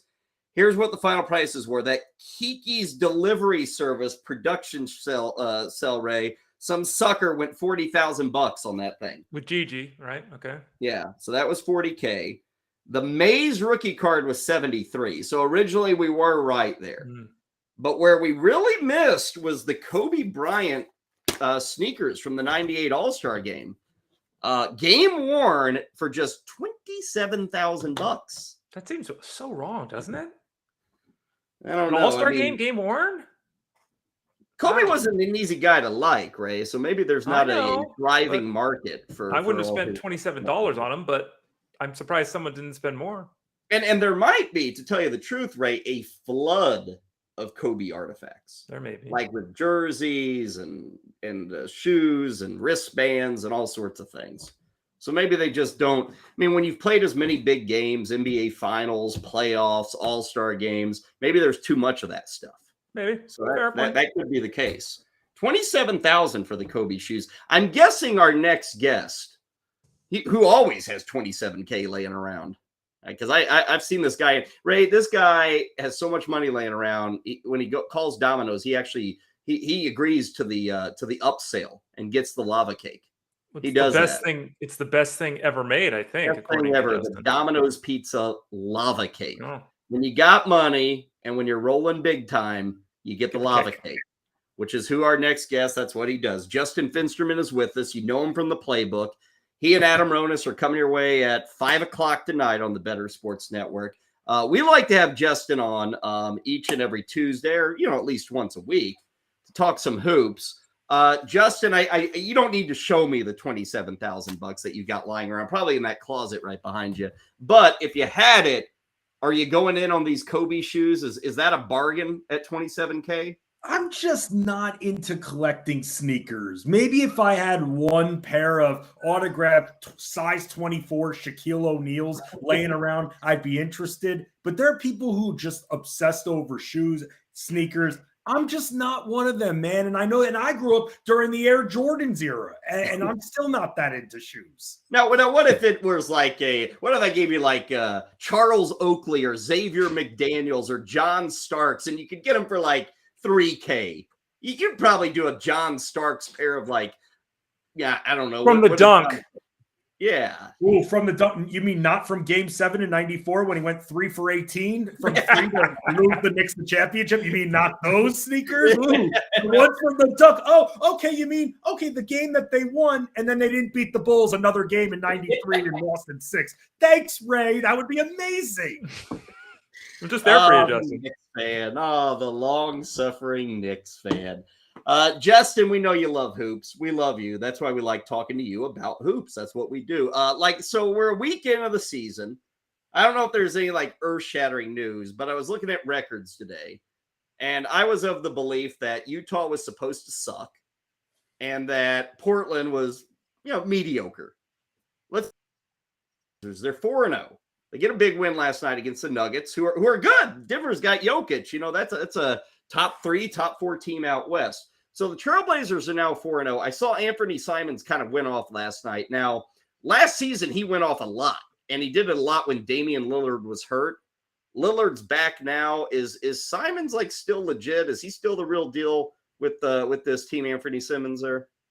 He is. He's actually the new CJ McCollum now. And that's something that the Blazers have to be happy about, considering that things ended up not working out with Lillard and McCollum. But here's the thing, and especially from the fantasy angle, with Damian Lillard back, he's going to be handling the rock for the most part. So for someone like Simons, you're really going to be looking at scoring and steals. I mean, minor dimes production maybe, but that's really where you're looking at with this guy. So the minutes will be safe. His shots will be safe. The Blazers are going to go with a very top-heavy approach for the most part this year. And I'm thinking that you're going to be getting consistent scoring and steals. But if you're thinking that he's going to be playing on the ball as much, it's just not going to happen with Lillard healthy. Fensty, the Jazz lost last night, and Markkanen and Olnick didn't produce as expected. And I don't have any idea if I'm saying their names properly either. Close enough. Kelly Olynyk and Laurie Markkanen. Yeah, that's basically what I said. So you did pretty well. You get a B- on that. Which is pretty good. I'm out of my hockey days with all these foreign names, and now it's all in basketball too. What do we get from those guys long term? Those two players in particular there with the Jazz. Again, names I'm newer to, but of course that's not the same for people that are playing the fantasy game. No, it's no problem at all. I mean, so many people call Lowry, Markin, and Laurie all the time. There are even people who are on the broadcast race, so no one should feel bad about that. Lowry Markkanen, I think, is here to stay when it comes to being a consistent option, scoring, rebounding. He's going to be this team's prioritized scorer. I wasn't sure about that going into the year because they do have Colin Sexton, but so far it's been Colin Sexton who? If anything, Jordan Clarkson, with the way he's been playing, blowing him out of the water, seeing Mike Conley be able to handle himself as well. So we haven't seen as much Sexton, which means Markkanen has gone up when it comes to the priority in scoring. So I'm thinking that he's good long-term. Now, the deal with Kelly Olynyk is this, where Danny Ainge likes him. That's why he got him. So it's good connection there. Should be able to play 25 to 30 minutes. The only thing long-term that can maybe halt that is if their rookie center, Walker Kessler, ends up becoming something. They're not giving him too many minutes to start, but he's already shown that he can use his immense size to block shots, which is what they're going to need. So if that's the case, I'm thinking that maybe that he'll end up getting, let's say things all work out, Kessler should get about 20 to 22 minutes consistently later in the year, but there's still room for someone like Olynyk to get 25 to 30 minutes in that rotation. So Markkanen definitely safe all year. Olynyk safe for the most part. Talking hoops with Justin Fencerman. We talked baseball earlier. We talked football earlier. We talked Kiki delivery a few minutes ago with our memorabilia. We just had an earthquake here live on the show here out here in California. Ray's not kidding. He's like surviving an earthquake during that. Ray, this is really sticking to the program here. You're not even like crapping your pants yet. No. You look like he's been through like 75 earthquakes. He's been in the Bay Area since the beginning of the Bay Area. Give me a guess, Ray. What do you think the Richter measurement was? I don't think it was that big, but it was very long. It was probably 10 to 15 seconds. It was a good shake. I'm going to say it was either very close or right around the 4 range. So we'll get a number. This is not a little one. This would have woke you up if you were sleeping. I was about 50-50 to get up to stand in the doorway. So it was, we'll get a report here. It was going pretty good. By the way, you mentioned the Kiki delivery thing, Justin. Do you actually know that? No, I just kind of was listening to you. No one does, Ray. Nobody's ever heard of that. Listen, Kyle, I literally I heard you guys talking about it, and I messaged Ray on the side, ooh, Kiki delivery. I thought maybe he knew. He's going to add something to it. Wait a second, Ray. Before we leave this earthquake thing, you better, that giant cabinet behind you, you need to make sure that thing's attached to the wall. We don't want that falling on top. Oh, it's definitely not. Yeah, it's definitely not. There are in the house. Kyle, God forbid that his Dexter Kitty thing falls on him during the show. That would be the most viral clip ever. The early reports are that I was totally wrong. By the way, for those people that don't know, I was actually there October 17th, 1989 at the Bay Bridge game. I was actually at Candlestick Park when the Giants were facing the Athletics for the Loma Prieta quake. This one, early reports, and they come in and they adjust. So, early report here is a 5.1, which is pretty significant. Centered 12 miles from San Jose. So a little bit between San Jose and me. So it was closer than I anticipated. But yeah, we're looking at over a 5. We'll get more clarification here on the actual numbers. Let's bring things back to sports, Justin. No. I just got to say, for somebody who's lived through dozens upon dozens of earthquakes, Ray, I expect you to be a little more accurate there on the Richter scale. What did you say, a 4? I mean, it's a 5. Come on, Ray. You're like 25% off here. Well, the thing I'm worse than that because every point is 1,000 times. So it's a math. But again, it was really close.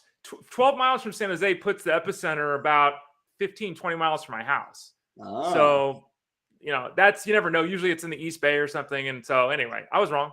Well, I got to say, I didn't even notice any shaking or movement. Impressive. That's good. Yeah. I definitely noticed it. Justin, no, I'm going to take this one. Ray, okay. Because actually we had a question in the chat room. I wanted to ask you about rookies, Justin.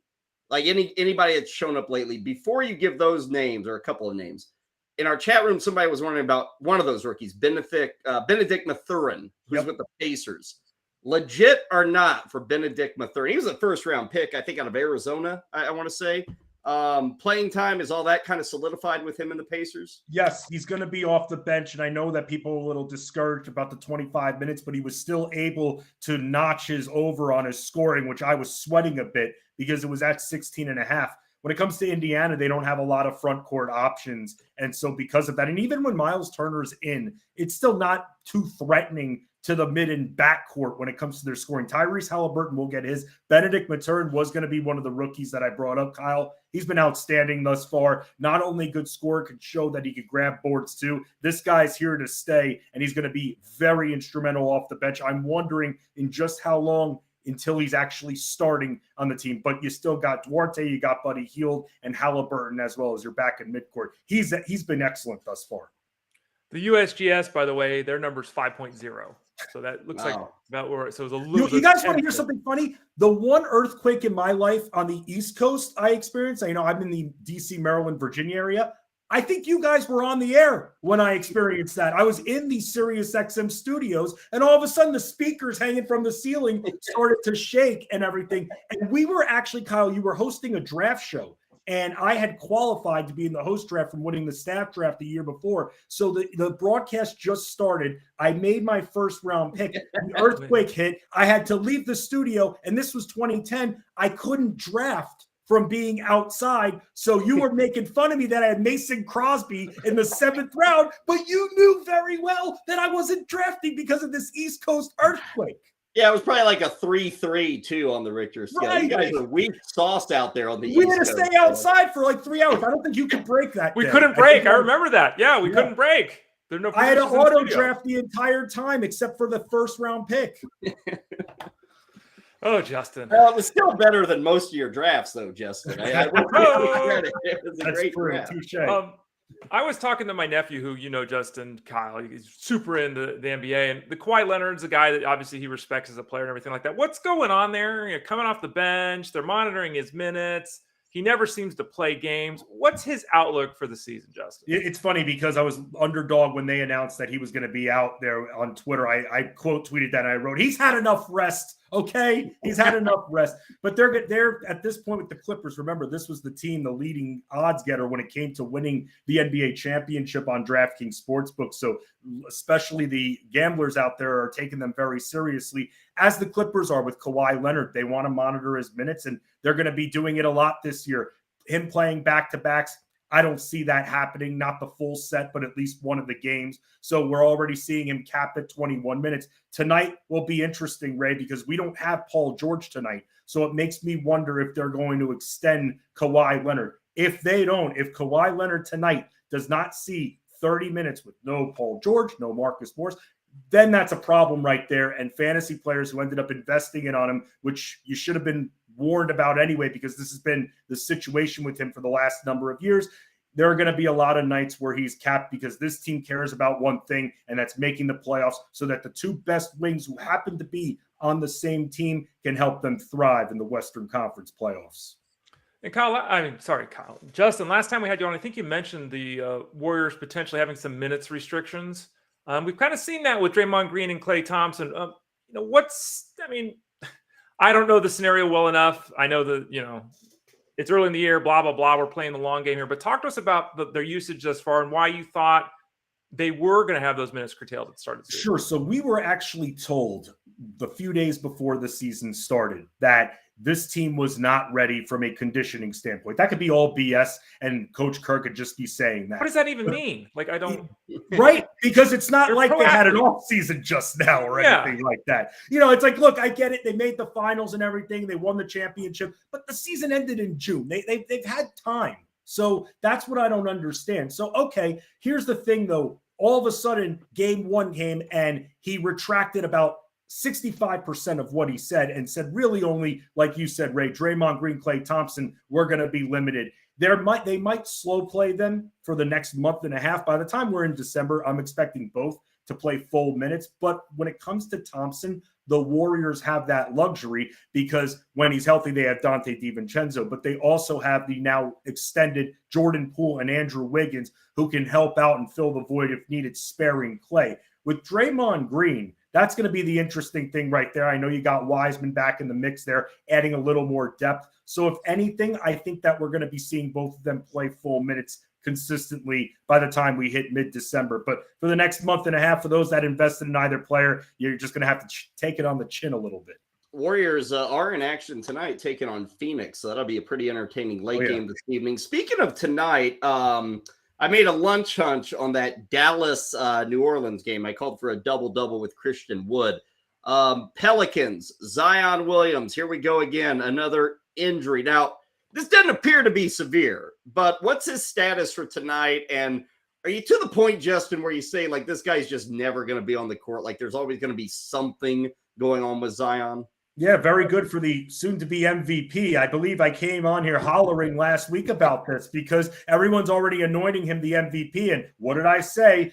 He has to stay on the court first. This is a minor injury, a hip injury that's actually going to keep him out tonight. The Pelicans are actually going to be down their entire starting midcourt. You've got Herb Jones out, Brandon Ingram in concussion protocol. Zion's not going to be playing, so they're going to have some trouble there. But again, what do we say about these guys like Zion? Big tree fall hard. Injuries just attract Zion Williamson like he's an injury magnet, and that's going to be unfortunate. And when it comes down to a questionable situation, you have to expect the Pelicans to play it safe more often than not until we get to the critical points of the season when or if they're in a playoff race. So expect this to happen.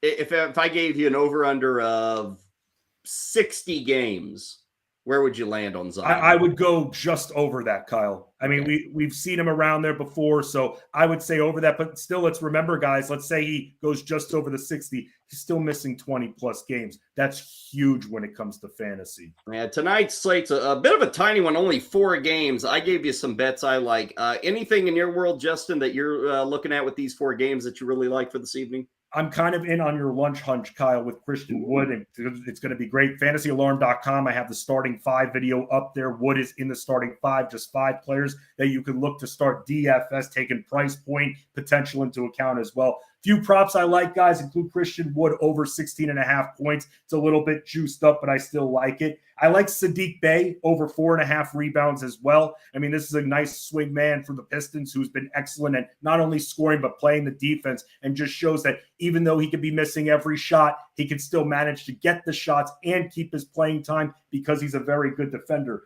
Kristaps Porzingis over 27.5 points and rebounds. I think it's an excellent matchup. And last time he was in this situation back in March, similar depth, lack of experience on the front court side for Detroit. Porzingis dropped 30 and 10 on them, so I think he's going to be fine for tonight. If you're a little trepidatious, you can look at the over 8.5 rebounds, but that's also what I saw a little juiced up. And then finally, for the late night game, the highest total, the Warriors and the Suns, Devin Booker, who's been a scoring machine and scorching from the field, over 26.5 points. He's getting the shots. He's the prioritized scorer. Very comfortable with it. Okay, you mentioned that'll be one of the late games tonight. Right now, that spread's pretty tight. Suns favored by 1.5. They're the home team tonight against the Dubs. Okay, Justin and Rona's coming up at 5 o'clock. So just a couple of hours from now, they'll get rolling with the playbook. We're going to plan to talk some hoops pretty well every Tuesday, I think, with Justin. So, he doesn't work enough. So we want to give him an extra, 10, 15 minutes to hang out with us, update us on everything going on the hardwood. Justin, a pleasure. Thank you for surviving the great earthquake of 2022 that Ray Flowers took us through, and we'll talk soon, okay? Guys, thank you so much for having me. One and only Justin Finsterman talking some hoops with us. Ray Flowers also proving that he is a stud amongst studs. Look at you, Ray. Now, you said you were close to going into the doorway. Like we were seconds away. And he said it was a long quake. Is that 15 seconds it was shaking and moving? Yeah, I have to look this up to see what the actual report is on that. Did you hear the cat, by the way, yelling?